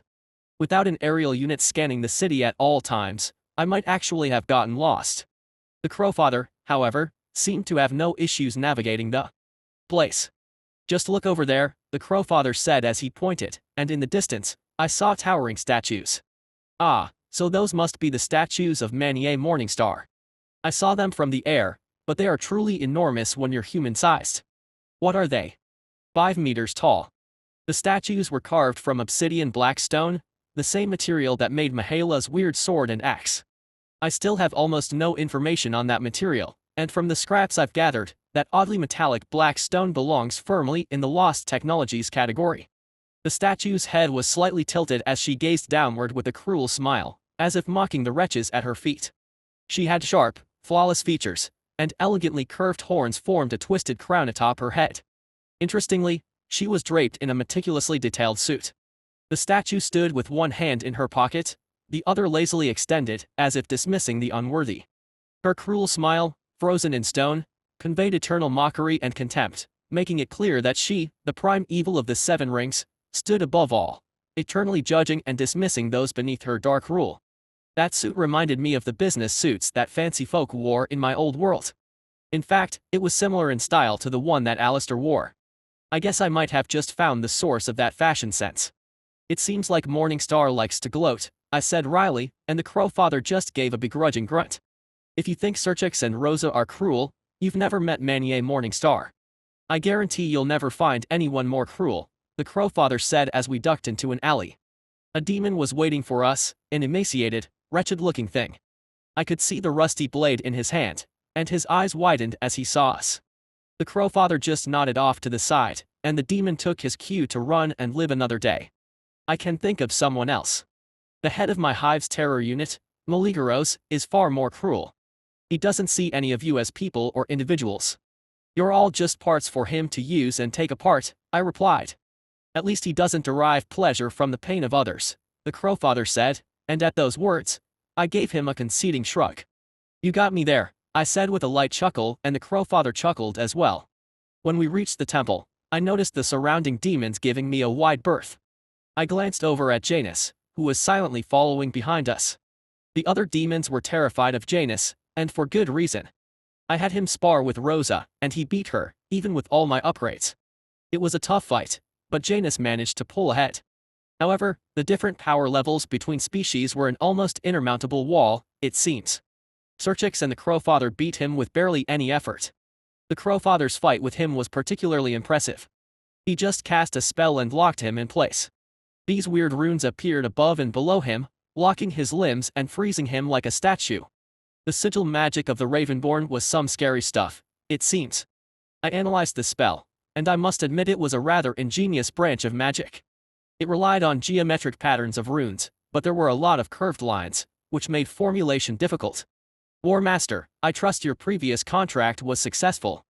A random groveling demon approached Janus with a leering smile. Out of my way, Janus growled as he stormed past him. Lead the way, War Master, I said, and Janus just gritted his teeth before storming into the temple. The plan was simple, we would grab a contract for the Infernus mines and have a look. Apparently, there were plenty of contracts out for sabotaging of mines owned by the other rings. The reason we're doing this is quite simple. My hive can access the mines from below, but I need a mine to do that. The only problem is that a few thousand skittering hive creatures would draw some attention. So, I need one of the mines to have an accident. A rather dramatic cave-in would block any surface dwellers, but it would be perfect for my hive. I was originally planning to look for untapped Infernus mines, but it turns out that when you fight over a resource for a few 100,000 years, you tend to eventually find everything. What's more, the fact that Infernus or pops up around ether ley lines also narrows the search significantly. I found some small pockets of it, but the richest deposits were all under the control of one faction or another. However, there were plenty of contracts for mercenaries to both attack and defend the mines. From what I hear, the blood war is back on, and even now, the armies of the rings clash. When we entered the temple, everyone gave us a wide berth, and Janus headed straight to the front desk. Ah, War Master, that was fast. Your target was easy, I assume. The clerk said. Yes, it was, Janus replied through gritted teeth. Calm down, War Master, just making small talk. This job can be terribly dull, the clerk said with a chuckle as he reached below the counter and retrieved a sheet of parchment. Although, what isn't so dull is this, the clerk added with a wicked grin, sliding the parchment across the table. A co-signed contract by Beelzebub and Satan, targeting an Infernus mine owned by Leviathan, Janus grunted as he handed me the contract. Sure enough, as I scanned the parchment, it laid out a commission for an attack on a mine. The goal was not to capture the mine but to kill as many of the workers as possible. This could work. Fighting in a mine filled with explosive minerals was the perfect environment for a rather explosive accident. As I flipped the parchment, I noticed it had a map. The lines etched across the page revealed a network of winding tunnels and shafts, some plunging deep into the ground, while others snaked off in random directions. The heart of the mine was marked by thick, jagged lines, likely the rich veins of ore they had been chasing for years. Narrow pathways branched out from a central shaft, leading to hollowed-out stopes where the rock had been gouged away. Tiny notations in the margins indicated hidden dangers, cave-ins, flooding, or worse. Ventilation shafts traced upwards, offering slim hope for air in the choking depths below. Interesting. Many of these tunnels leading from the main shaft seemed to follow along a certain line. That must be the ley line. The tunnels crisscrossed like veins, but I could see where the mine's weaknesses lay. Near the main shaft, there was a natural choke point where several smaller tunnels converged into one narrow passage. The rock formations here pinched the tunnel into a bottleneck, barely wide enough for a single cart to pass. It was the only path leading deeper into the richest veins. If I brought it down, no one would be able to reach the lower levels. A well-placed charge could collapse the entire section. It was small, out of sight, but devastatingly effective. This was the spot. Looks good to me, I said with a grin after just a glance at the parchment. That was fast. Are you sure you even read it? The clerk said as I placed it back on the table. I'm a fast reader. Agreed, let's go with this, I said, and the clerk raised a brow. Individual or co-sign? The clerk asked. Co-sign. I'll sign for the three of us, I said with a smile, and the clerk tilted his head in confusion. You keep strange company, War Master, the clerk added with a shrug as he reached for a pen. You do understand that by co-signing, you share the rewards but bear all the responsibility, right? If you fail, you'll be saddled with 3 times the debt, the clerk said as he held out the pen. Naturally, I said as I took the pen and signed my name. Tim, huh? Weird name, seems old, the clerk muttered as he took the contract back. I felt the contract bind, but the moment the magical tendrils tried to wrap around my soul, instead of taking hold, they just remained inert. This kind of contract couldn't bind me, in fact there was no contract that could. I could feel the entire hive mind glaring at the tendrils, offended by the sheer gall of them attempting to snare my soul. I had to send an active command for them to ignore it. I'll rip it off when it's convenient. Okay, that looks good. Congratulations, you're now owned by the Lord of Wrath and Lady of Gluttony. May you bring anger to the Lord of Envy, the clerk said. Sounds good to me, I replied with a grin of my own. I could tell the clerk was somewhat unsettled by me. I find that a common reaction when I'm using this body. Maybe it's the illusion. Am I not getting the face right? Cecilia says it's fine, and Legion ran an analysis, saying I'm definitely within tolerance levels for the average humanoid. Maybe it's my personality that's the problem.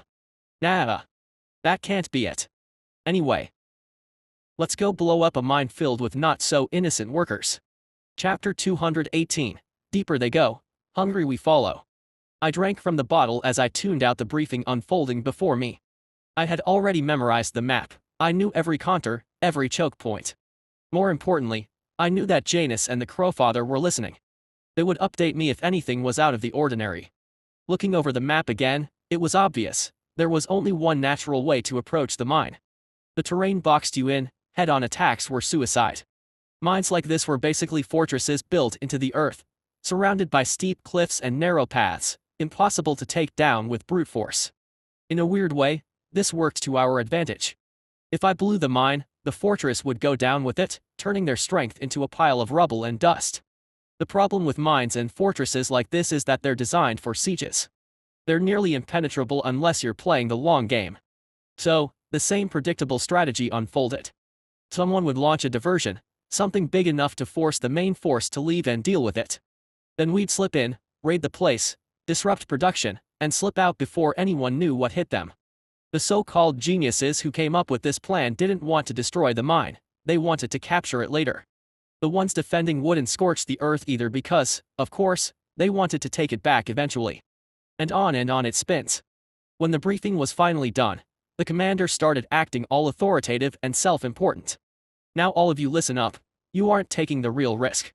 As far as you're concerned, it's an easy payday, the commander said. Oh, so he was lying too. How nice. How the hell are we not taking the real risk when we're the ones breaking into an excessively fortified fortress? Low risk. As if sneaking through narrow tunnels, bypassing security, and taking on whoever hadn't been deployed to deal with the diversion was nothing more than a casual stroll. Sure, the main force might be gone by the time we got there, but this place wasn't going to be empty. There'd still be guards, those poor bastards who had the unlucky job of staying behind to protect the mine. They wouldn't be pushovers either. These guys would be on high alert, even without the bulk of the forces, knowing something was off when the diversion started. And we were supposed to waltz in, raid the place, and slip out as if it were the easiest thing in the world. If I were actually a demon on this job, I'd be pissed. But luckily for me, I'm not. This body was fake, and even if it got destroyed, I could just make another one. We head out in an hour. Get ready and earn your redemption, the commander said, and the demons all gave him an unenthusiastic response. Well, I'm fired up, I said with a grin as I turned to look at Janus. He just scowled at my shit-eating grin. That was not that bad as far as these briefings usually go, the Crowfather mused as he stroked his chin. See? He gets it, I said, and Janus gritted his teeth as he stood up and marched out of the room, following the crowd of mercenaries. I think he's warming up to me, I said, and the Crowfather just nodded amicably in response. Our ride over was in this weird mechanical war engine. It wasn't exactly a subtle vehicle, but they dropped us quite a distance from the mine. Then came the walk. The long trek across the desolate plains was quite the sight. The plains of eternal conflict, the stage of the blood war, really do live up to their name. This ancient battlefield in hell was vast and desolate, the sands scorched black from the fires of 1,000 wars. The details were long forgotten, but the grudges were well remembered. The ground itself seemed to pulse with a faint, evil energy, as if the very earth remembered the bloodshed it had soaked up over the ages. That wasn't just a manner of speech, I could sense the ether pulsing from the ground. Demonic blood, much like angel blood, was ether-rich, so if you spill enough of it over a long period of time, it's not inconceivable that you might get some weird effects. Case in point, that crystal over there. It jutted from the ground like a twisted fang. Its surface was slick and jagged, with sharp edges catching the dim light of the infernal sky and casting deep crimson glints that danced along the blackened sand. The heart of the crystal pulsed faintly, casting shadows that twisted and writhed like tortured souls. The ground at its base was cracked and blackened, as if scorched by the heat that radiated from the crystal. That was a blood crystal. You get one of those when you condense 100,000 years of hatred and rage into the ground. Apparently, it was just some kind of evil rock. No one knew how to use it for anything. Like an ether crystal, if you cracked it, it exploded. However, I'm not so convinced. I had Athea grab a few, and we're testing them now. Maligaros has communicated that it might serve as a core for some kind of hive beast. As for the rest of the plains, scattered across the landscape were countless discarded weapons, rusted swords, broken spears, and shattered shields, all half buried in the scorched sand. They jutted from the earth like gravestones. Some were covered in layers of ash, while others were stained with dark, dried blood, the remnants of an endless, brutal conflict. War eternal, the Crowfather said as he glanced at the desolate landscape. This is supposed to be tame, right? I asked as I turned to look at him, and the Crowfather's expression shifted to one of disgust. You have no idea. The Firstborn's wars left the soldiers fighting on mountains of corpses, the Crowfather said. Sounds wasteful, I replied with a shrug. Yes, if only the old gods were as pragmatic as you. Alas, competition and rivalry are all they ever knew, the Crowfather said. Sounds petty, I replied, and the Crowfather just shrugged. They existed in a time before virtue, before compassion, before even language. Love did not exist, only ceaseless, all-consuming hunger, the Crowfather said. Tell me. The Crowfather switched to mental communication. Do you have that hunger? He asked. Of course, I replied through the mental link. What is it like? As an heir, I have my own hunger, of course, but I wonder what the original was like. It must truly be a terrible thing, the Crowfather asked. The hunger. Well, if you want to know what it's like, the best answer I can give is that it's always there. And knowing what your minds can handle, if you were exposed to the full measure of it, you'd go mad, I replied. And yet you manage it well, the Crowfather said. Hunger is an old friend, I replied as my mind drifted to my old life. I suppose, yes, hunger was an old friend. Food was scarce, and I often gave what little I had to my little sister. It didn't do much good in the end, but I suppose all that suffering paid off in the next life. I suppose that's true, but it's true for all of your kind, the Crowfather said. My kind stand alone. We are all different. Assuming any form of consistency is a foolish assumption, I said, and the Crowfather nodded. An old piece of wisdom that's easily forgotten. Everything else that breathes is locked into our forms. We crave consistency, stability. It's difficult for us to fathom a creature of living change. Then you all have much to learn, I said as I spotted the access point. The access point was a well-concealed tunnel dug into one of the fortress's hidden passageways. One of the things about these fortresses is that each time they change hands, the new owners often add secret passages. The end result is that the space beneath these fortresses ends up looking like some kind of underground maze. The mines themselves offer weird points of entry, which doesn't help either. This meant infiltrators like us could get in relatively easily, but the downside was that these places usually had large standing garrisons. The path through the tunnel was uneventful, and just as the plan had stated, we emerged in a storage room. I looked around the dusty room filled with sandbags. Alright, as agreed, we split into two groups. One group goes into the mines, and the other group raises hell in the garrison to distract them so we can kill as many of the miners as we can, the leader said. Our group was assigned to the mines. Most likely, there was some string pulling behind that decision. Technically, my group would be better suited to holding off the guards, yet here we were, being assigned to the mines. Oh well, I'm not complaining. Luckily for us, the mines were nearby, so we were able to get there quickly. When we finally reached the door of the mines, the group of guards readied their weapons. Harbinger scythe, I intoned, and a large ethereal scythe shot out of my hand, spinning toward the group of guards. It cut the entire group of guards in half at the waist, and we hurled ourselves toward the large black steel door. How do we get past this? One of the demons asked. Shit, this wasn't in the plan, the group leader hissed. Power word, force, I said, and a wave of raw kinetic force shot out of my hand, slamming into the door. The metal warped and screamed as the force hit it. The large door was blasted clean off its hinges and went hurtling into the main shaft. Damn. You can use a power word. One of the demons muttered. That explains why the War Master is working with you, another demon added. They were right to be shocked and impressed. Power words were ancient magic. In fact, they were based on the original principles of magic created by the Firstborn. Most other kinds of magic involve the caster persuading or requesting the ether around them to form a desired effect. But persuasion and requests were not the way of the Firstborn. They take what they want and destroy everything in their way. When you utter a power word, you do not ask. You do not plead with the magic. You command. With a single word, you grasp the very fabric of reality and force it to obey. There are no complex sigils or runes, no material components to channel the arcane. The power flows directly through you, as though, for one fleeting moment, you hold the same authority as the gods.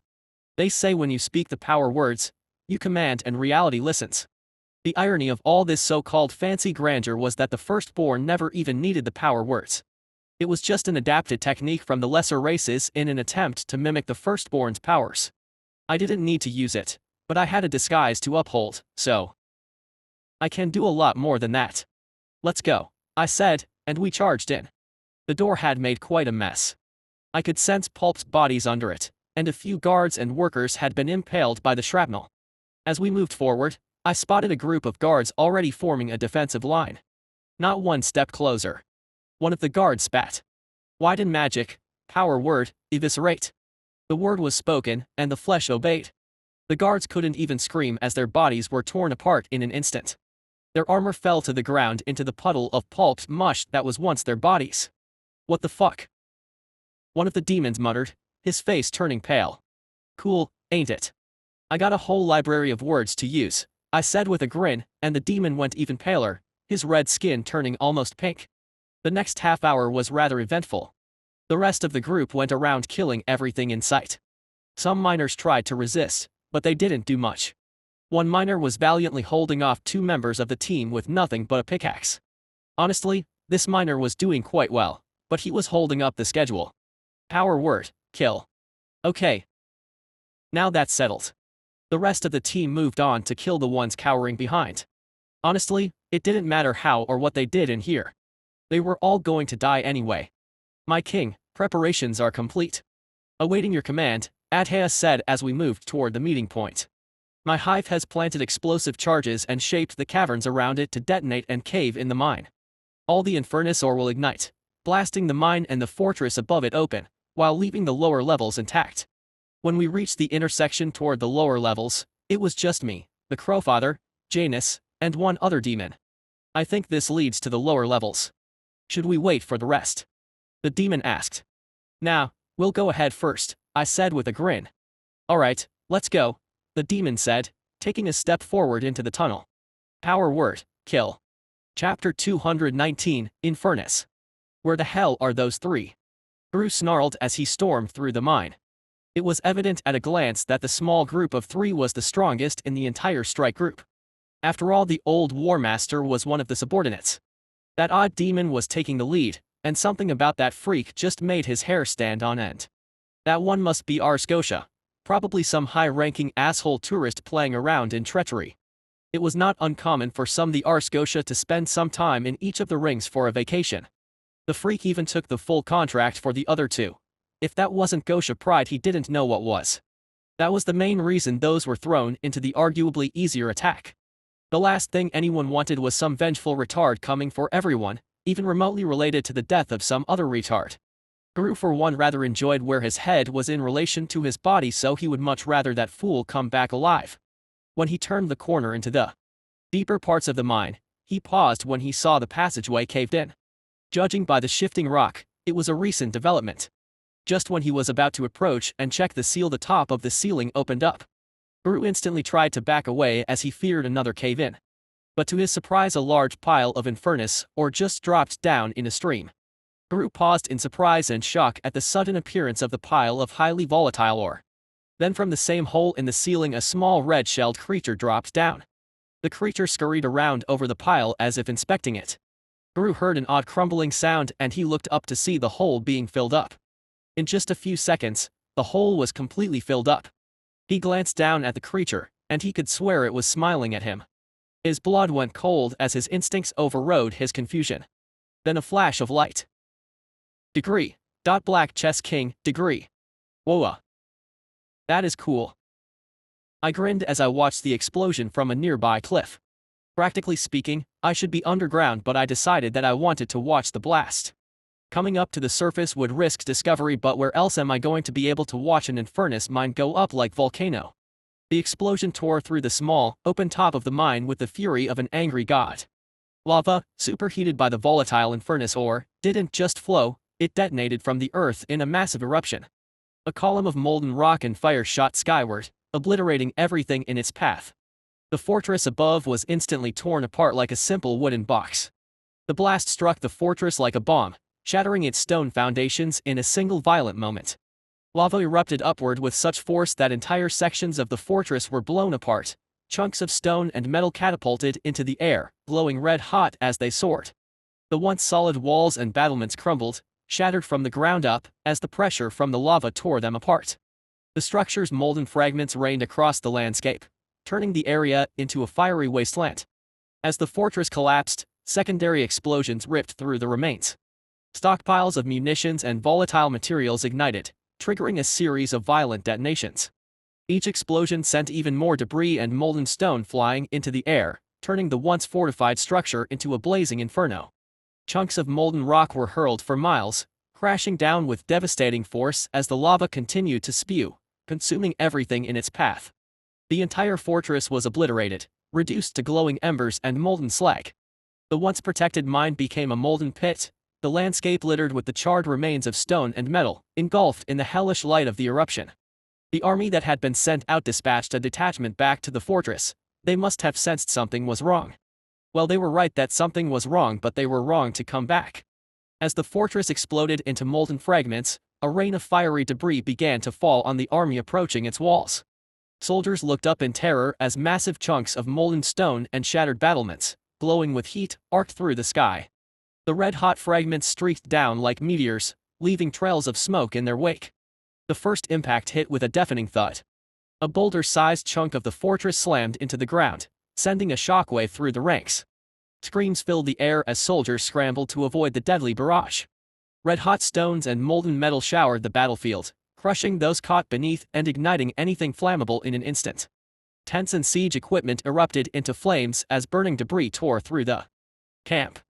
The heat from the falling chunks was unbearable, radiating intense waves of scorching energy as they crashed down. Some fragments exploded on impact, spraying molten rock in all directions, while others embedded themselves deep into the ground, leaving craters where they landed. Soldiers tried to shield themselves, but the rain of destruction was relentless, turning the once organized army into a chaotic, fleeing mass. Everywhere the debris landed, it left trails of smoke and fire, transforming the battlefield into a nightmarish landscape of molten craters and burning wreckage. What had been a well-prepared force was now scattered and broken, overwhelmed by the hellish fallout from the destruction of the fortress. Amidst the fiery rain of debris, some chunks, supercharged by the volatile infernus ore, began to detonate upon impact. These fragments, glowing more intensely than the rest, crackled with unstable energy as they plummeted toward the army below. When they struck the ground, they didn't just hit, they exploded in devastating blasts that ripped through the battlefield. The first of these supercharged chunks slammed into a cluster of soldiers with a blinding flash. The explosion sent bodies flying and created a shockwave that knocked down anyone within range. The earth seemed to heave as more of these infernus-laden boulders detonated, tearing massive craters into the ground and launching molten rock fragments in every direction. Each explosion was more violent than the last. Soldiers who had been diving for cover were thrown into the air by the force of the blasts, their armor shattered, shields useless. The fiery blasts swallowed entire groups of soldiers, their screams drowned out by the roaring detonation of the supercharged debris. Even those farther from the immediate impact zones weren't spared. The concussive waves from each explosion knocked soldiers to the ground, while the air itself vibrated with heat and pressure. Infernus energy coursed through the wreckage, causing smaller rocks and fragments to ignite into deadly shrapnel, adding to the chaos. As the explosive debris continued to rain down, the group of soldiers was left in ruin, the ground around them transformed into a burning, cratered wasteland. What had been an organized force was now engulfed in flames, crushed beneath the relentless fury of the Infernus-fueled destruction. When things finally calmed, the fortress was just a pile of slag, and the returning detachment was all but destroyed. I could see some half-cooked demons staggering away from the destruction, but most of them would not live long without help. My observers sent word that the army has completely turned around and disengaged from the fight. It appears the blast was heard for dozens kilometers around. I mean, the shockwave was pretty bad. The initial blast knocked enough of the detachment off their feet that they couldn't react to all the debris. As for the main army, they seemed to be heading for another stronghold. Unfortunately for them, it seems another rival army may have just caught their scent. If they were caught out here in the open, then it was probable that the army guarding this mine would be wiped out. Such is the nature of the blood war, there is no general that will pass up a chance at an easy victory. Glory, status and material awards await those that can please their patrons. What now? Janus asked. Now we mine, and I see what I can do, I said as I shredded the tendrils of the contract, trying to coil around my soul. I tossed the scraps of ether into the hive mind and my soldiers eagerly tore at it, feasting on the latent ether. The ground caved in under us, and we all fell into a perfectly carved-out chamber. Adhaya was waiting for us with her head bowed towards me. I looked around and saw that my hive had already collected a rather considerable mound of ore. And the miners. Degree. Black Chess King, degree. The Crowfather listened quietly as Adhaya explained how each and every miner has been hunted down. An offhand comment mentioned some were smaller than others. Vizeros knew that meant some of the miners were children, but the hive devoured them all the same. He knew what he was signing up for. Vizeros will admit when Mihaila first sold him on this creature he had his reservations, but as he walked the streets of that empire he couldn't deny his methods. One could rationalize that he was only doing that to stave off heaven, but Vizeros also noticed that the great beast does seem to enjoy the finer things civilization. His strange fascination with the real estate market, city planning and raunchy literature aside, he also seemed to genuinely be a patron of many of the things that make civilization great. In the end, to Vizeros, this was a concession on his part. He once held on to his morals with an iron grip. His principles guided him, almost to the point of obsession. He felt it was a strength back then, and to an extent, he still feels that way. However, over the millennia he has fallen prey to the age-old problem that all those who came after the firstborn faced. Those not of the first have fixed forms and change becomes difficult. So soon your mind becomes trapped in a box and you believe your way is the right way. That may be true for a time, but life is change and you must adapt as well. Adapt or perish, that is one of the core tenets of this world. So for all his principles, morals and virtues, what did he have to show for it? His hopes gone and shattered, nothing more than ashes drifting in the wind. Half his friends were dead and the rest might wish they were, a few even seek it. As for the world, it is in stagnation, suffering, and atrophy, regressing rather than advancing. In the end, his inflexibility left him impotent, and he watched as almost everything he loved withered away. So now, he will take a chance, change, and adapt to this new world. As long as the great beast ushers in a better world, then he will serve as he once did to the gods of old. However, even Vizeros knew it was nothing but pretty delusion and self-justification. He was old enough to see that much at least. It wasn't a question of desire or principle anymore, it was necessity, plain and stark, staring him in the face. These acts, however ugly, were no longer optional. They were the grim tools required to pull something good out of a world that seemed hell-bent on its own destruction. To cling to some pure, untarnished sense of morality now would mean forsaking the very people he wanted to protect. He'd seen too much, knew too well that clean hands often came at the cost of dirty results. The choices left to him were those no one else would take, and he had no illusions about the cost. If sacrifice was required, then it would be his own conscience laid down. And if that was the price to be paid, then so be it. In the end, someone had to be willing to do what needed to be done, to wade through the mud and pull others through to the other side. Thus he must tolerate the hive, the ravenous weapons of the old gods. He remembers the orc, the terror the green skins inspired. The orc hungers for battle, for violence, for conquest, and for glory. The hives are far more terrifying. They did not hunger for glory, battle, or conquest, they only hungered. As Fizeros watched the hive work, he was once again reminded of its cold, empty efficiency. The uninitiated may view each of these creatures as slaves, but Fizeros knew better. They were not individuals. Every creature was like fingers on a ant. They were never one without the others. The entire hive was one giant, ever-shifting organism. The great beast took some ore and started his twisted craft. He warped flesh, broke bone, and the creature in his grasp twisted and roared in some kind of profane ecstasy. The shell broke, its limbs extended, and its form twisted beyond recognition. He could see the infernus becoming a fundamental part of it. Its body caught alight, but the flames were not dangerous. They were like fur on an animal. The hive had just taken another step in its twisted evolution. Fizeros could already see it. This hive will one day surpass the hosts of even the Eternal Mother. The great beast's mind was just too flexible, too unhindered by past convention. He was not just chasing the new optimal, he was having fun, in the same insane mindset of a child. Endlessly curious, endlessly fun-loving, and endlessly greedy. When he gazed at the hive and listened as the creatures all cried out in exultation as their fellow was turned into something more than it was, he saw a future of change, where nothing was held static. With no other rival firstborn to contest him, the great beast was free from the constraints that the others brought. He was free to devour the world. Chapter 220, Rage of the Ancients. Beelzebub sat poised in the opulent chair, her pale skin contrasting sharply with the rich crimson velvet. Her molten amber eyes glowed with a fierce intelligence, framed by sleek, dark horns and cascades of inky hair. Polished, claw-tipped fingers rested elegantly on the chair's arm, while faintly glowing symbols on her armor pulsed with hidden power, casting an ethereal glow that enhanced her dark, magnetic beauty. Across from her was her main collaborator in this grand conspiracy. Satan sat in the lavish chair with an air of dark regality, his graceful and imposing form striking in the dim light. His skin was a smooth, smoky gray, marked with faint silver lines that seemed to shift like wisps of smoke. His piercing, dark eyes glowed with a cold, intense intelligence, set beneath sleek, obsidian black horns that curved back from his temples.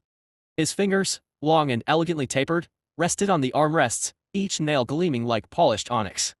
Clad in dark, tailored robes that shimmered with hints of crimson, his presence exuded a magnetic, dangerous charm, as if the shadows themselves gravitated toward him. The pair was rarely in the same room together. It was not every day that the demon princes met in person.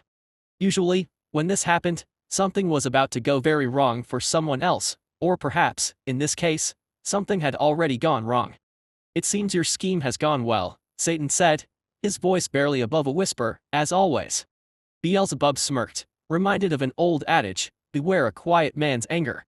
Satan was the demon prince of wrath, and many thought of him as this explosive, imperious butcher. That, of course, was by design. It was his public persona. However, when dealing with his equals, the demon princes, one would find him quiet and soft-spoken. Beelzebub honestly thought this might be a ruse as well. After all, it was a good juxtaposition to throw his opponents off guard. "Yes, it is. By the way, this might interest you," Beelzebub said as she held out a transmission orb.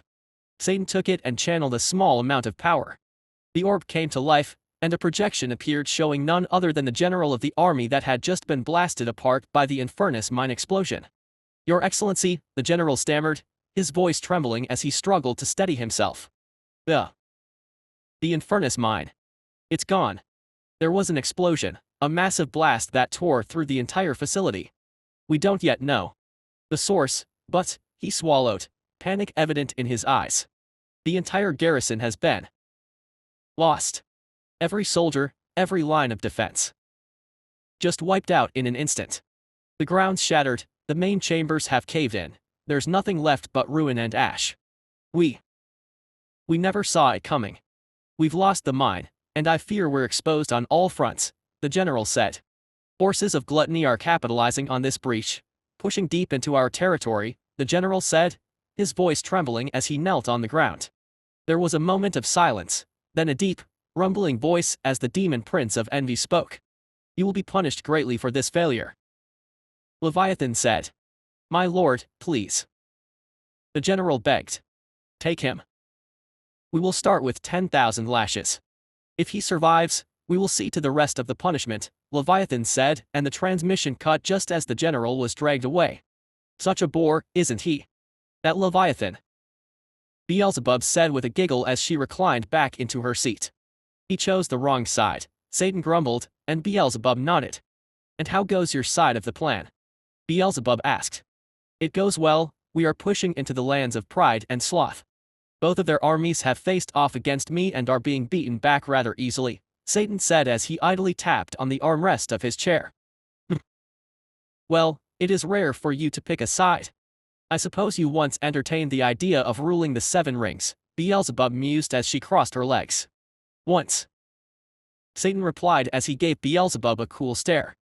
Beelzebub couldn't help but smirk but gave him a conceding nod.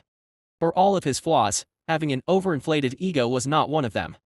After all, his other half in the pride ring has all his. Well, pride.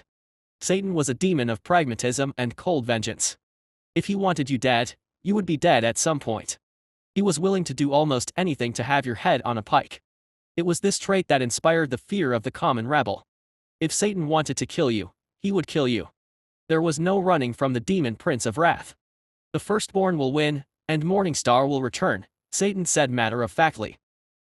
I wonder how many will switch sides. Asmodeus is with us, albeit half-heartedly. As for the rest, well, they don't want things to change, and the last thing they want is for Morningstar to return. She would flay half of them to the bone for their transgressions, Beelzebub replied with a slight twinge of fear at the thought of Morningstar's return. Yes, Morningstar neither forgives nor forgets, Beelzebub said as a twinge of worry crossed her face. In truth, she would not even entertain the notion of restoring Manier Morningstar without the firstborn returning to rein her in, provided he could. The bottom line was that all of them were complicit in her imprisonment. But Morningstar was a firstborn loyalist, she exalted the old gods, and the searing hell's participation in the rebellion was a point of great displeasure for the prime evil. The fact is, she was outvoted, and she tried to resist, but in the end, events culminated in her being imprisoned before the war against the firstborn was even over. Beelzebub didn't directly participate in the revolt, but she did little to stop it either. At the time, it almost seemed poetic that the old order of the searing hells fell along with the old gods. But now, well, the old world was returning, and Morningstar was not known for her mercy. When she returned, there would be purges, and Beelzebub was pulling every resource and favor she had to make sure she did not end up on that long list that Morningstar would no doubt draw up. You think she will let us go? Beelzebub asked out of the blue. She didn't name who she was talking about, but Satan knew exactly who she was referring to. I don't know. But better to try to ride the tide than fight it, Satan grumbled. Let us just hope the firstborn's deception works. Degree. Black Chess King, degree. Alright, it's time. I have a foothold in treachery, which means it's time to move on to conventional warfare and a bit of deception. We need a way for my hive to make an appearance without causing too much suspicion. I previously requested past records on the Infernus mine, which was part of the plan. I was surprised to learn that Beelzebub has never actually taken that mine, which I just blew up, in all of recorded history. In fact, she never tried, it was almost like she was avoiding it. The real reason was that it was extremely difficult to defend, which is why it had such a large fortress on it. That mine was one of those that frequently changed hands because of its exposed position. So, I decided to use this little detail to spin a little lie. I told Beelzebub not to attempt to take the mine in the aftermath. Yes, she signed the contract, but I told her to leave it alone. This would raise a few eyebrows because she would essentially be abandoning an investment. Yes, the mine was exploded, but it could be excavated again to get more ore. Thus, the idea was that Beelzebub knew something was there, that something went wrong in the raid. This would also explain why, now as we speak, Beelzebub is shoring up her defenses in the direction of the mine when there is nothing there, or at least it looks like there's nothing there. Even now, some members of Leviathan's Envy Ring are trying to set up a camp around the mine in an attempt to get it back in working order. Boy, are they in for a surprise. Let's have some fun, shall we? I switched to a spare body I had made. This one was not a humanoid form but a monstrous one. The humanoid body was designed for infiltration. This one was made in case I needed to wreak some serious havoc and wasn't around to cause the chaos myself. All my spare bodies are never designed for a normal hive creature to inhabit. The bodies are so powerful that to give one a mind would almost guarantee rebellion. I could transform my original body, but making a faux body was more efficient, as I would require several hours to complete the transformation and another few hours to switch back. Although I seem to be able to change more things on the fly, perhaps one day I will be able to change my entire body at will. Technically, I could use my original body, but that would let everyone know that the great beast of the Elysian Woods was in hell, and I can't have that. So for now, I'll stick to these secondary bodies for more specific tasks. This body looms like a nightmare made flesh, standing on 6 gnarled, insectoid legs that end in hooked claws as thick as tree trunks. Each leg is covered in dark, cracked chitin, with spikes protruding at random angles, tearing into the earth with every step. Its red, armored carapace appears almost molten, as if barely cooled from the fires of some infernal forge, with rivulets of ember-like light seething through its cracks from the infernus infusion. Massive, jagged scythe arms jut from its sides, each as long as several wagons and lined with serrated edges, capable of rending stone and bone alike with a single swipe. My eyes gleam like pits of burning coals, set deep within a grotesque, skull-like head that seems to sneer with malevolent hunger. From its gaping maw, needle-thin fangs jut out at every angle, each glistening with the remnants of past kills. Spikes and ridges run down its spine, each tipped with a burning, toxic glow, while its back ripples with pulsating veins that pulse with a sickly, sulphurous light. The air around it reeks of sulfur and scorched earth. This was, in all intents and purposes, a terror weapon, a weapon only I could control. I took control and gave it a little shake, checking if everything was working fine. So far, so good. Now, time to cause some havoc. I started burrowing toward the surface, my many limbs making quick work of the soil and the secretions from the body helping to stabilize the tunnel. When I burst out of the ground, the entire camp froze as they looked up at me. Funny how this happens almost every time, the stunned silence never gets old. Alright, that's enough. I raised one of my claws and took a swipe at a nearby pair of demons. They tried to dodge, but this body was fast. My claws flashed, and the 2 demons ended up in 4 pieces. Then, a mad scramble of actions erupted around me. A hasty fireball struck me, but the blast just glanced off the armor without a scratch. I felt that old, feral joy start to creep up inside me, and I charged. I didn't need any help. The goal was to cause chaos, and I love myself a bit of chaos. All I needed was the hive to be spotted later. Ah, this was just like the old days. Reminds me of that bandit camp I ripped through when I was just starting out. I moved through the camp like a force of nature, each step sending tremors rippling through the earth beneath me. The fragile tents, scattered supplies, and hastily constructed defenses trembled, then buckled and collapsed, crushed beneath my claws as I advanced. Soldiers darted like insects, their tiny forms scurrying in every direction, but there was no escape. I sensed the heat of their bodies, heard the pounding of their hearts, a song of terror that fed my bloodlust. With a low, rumbling growl, I raised one of my massive, scythe-like arms, and in a single, fluid arc, it descended upon them, slicing through canvas, wood, and steel as easily as air. Bodies scattered in the wake of my strike, flung like ragdolls, their cries of agony rising in a beautiful crescendo that fueled my hunger. I snatched one of the demons right off the ground with my jaws and bit down, snapping the body at the waist. I swallowed it as more spells struck me, but they did nothing. These common soldiers were way over their heads. I pressed forward, my heavy, chitinous limbs leaving deep ruts in the soil, littered with shattered armor and splintered wood. I swung my scythe blades in a sweeping, horizontal slash, catching a line of soldiers too stunned to move. They fell, split and broken, their blood painting the ground in streaks of dark red that glistened against the glow of my carapace. The air thickened with the scent of fear, and the tang of blood sharpened my senses, drawing me deeper into the heart of the camp. Their defenses fell like paper before my strikes. No barrier was strong enough to hold me back, no wall too thick for my serrated edges to tear through. One brave soldier approached and managed to strike one of my legs. His swing did nothing, so I raised one of my sharp legs and impaled him through the chest. His body went splattering across the ground like a bowl of soup as the size of my clawed feet all but destroyed the upper half of his body. Ahead, I saw a group of soldiers rallying, desperately trying to form ranks, weapons raised, and eyes wide with dread. I tilted my head, my molten eyes locking onto them, savoring their last flickers of hope. With a snarl, I lowered my body, my claws digging into the earth, and I charged forward, crashing through tents and splintered carts. I swiped one of my bladed arms down upon them, cleaving through shields and armor, feeling the vibration of their bones breaking beneath my strike. I swept through the wreckage, my maw opening to release a deep, guttural roar that drowned out their dying screams. The fires from shattered lanterns and burning supplies licked at my carapace, casting my shadow long and monstrous over what's left of their camp. I relished the heat, letting the flames lap at my hardened shell as I pressed deeper into their ranks, now little more than disorganized clusters trying desperately to flee. My back pulsed with a toxic green glow, and from the cracks in my armor, thick fumes seeped out, filling the air with an acidic mist. I watched as the poison took hold, burning their skin, corroding their armor, and forcing them to their knees, gagging and choking on the noxious air.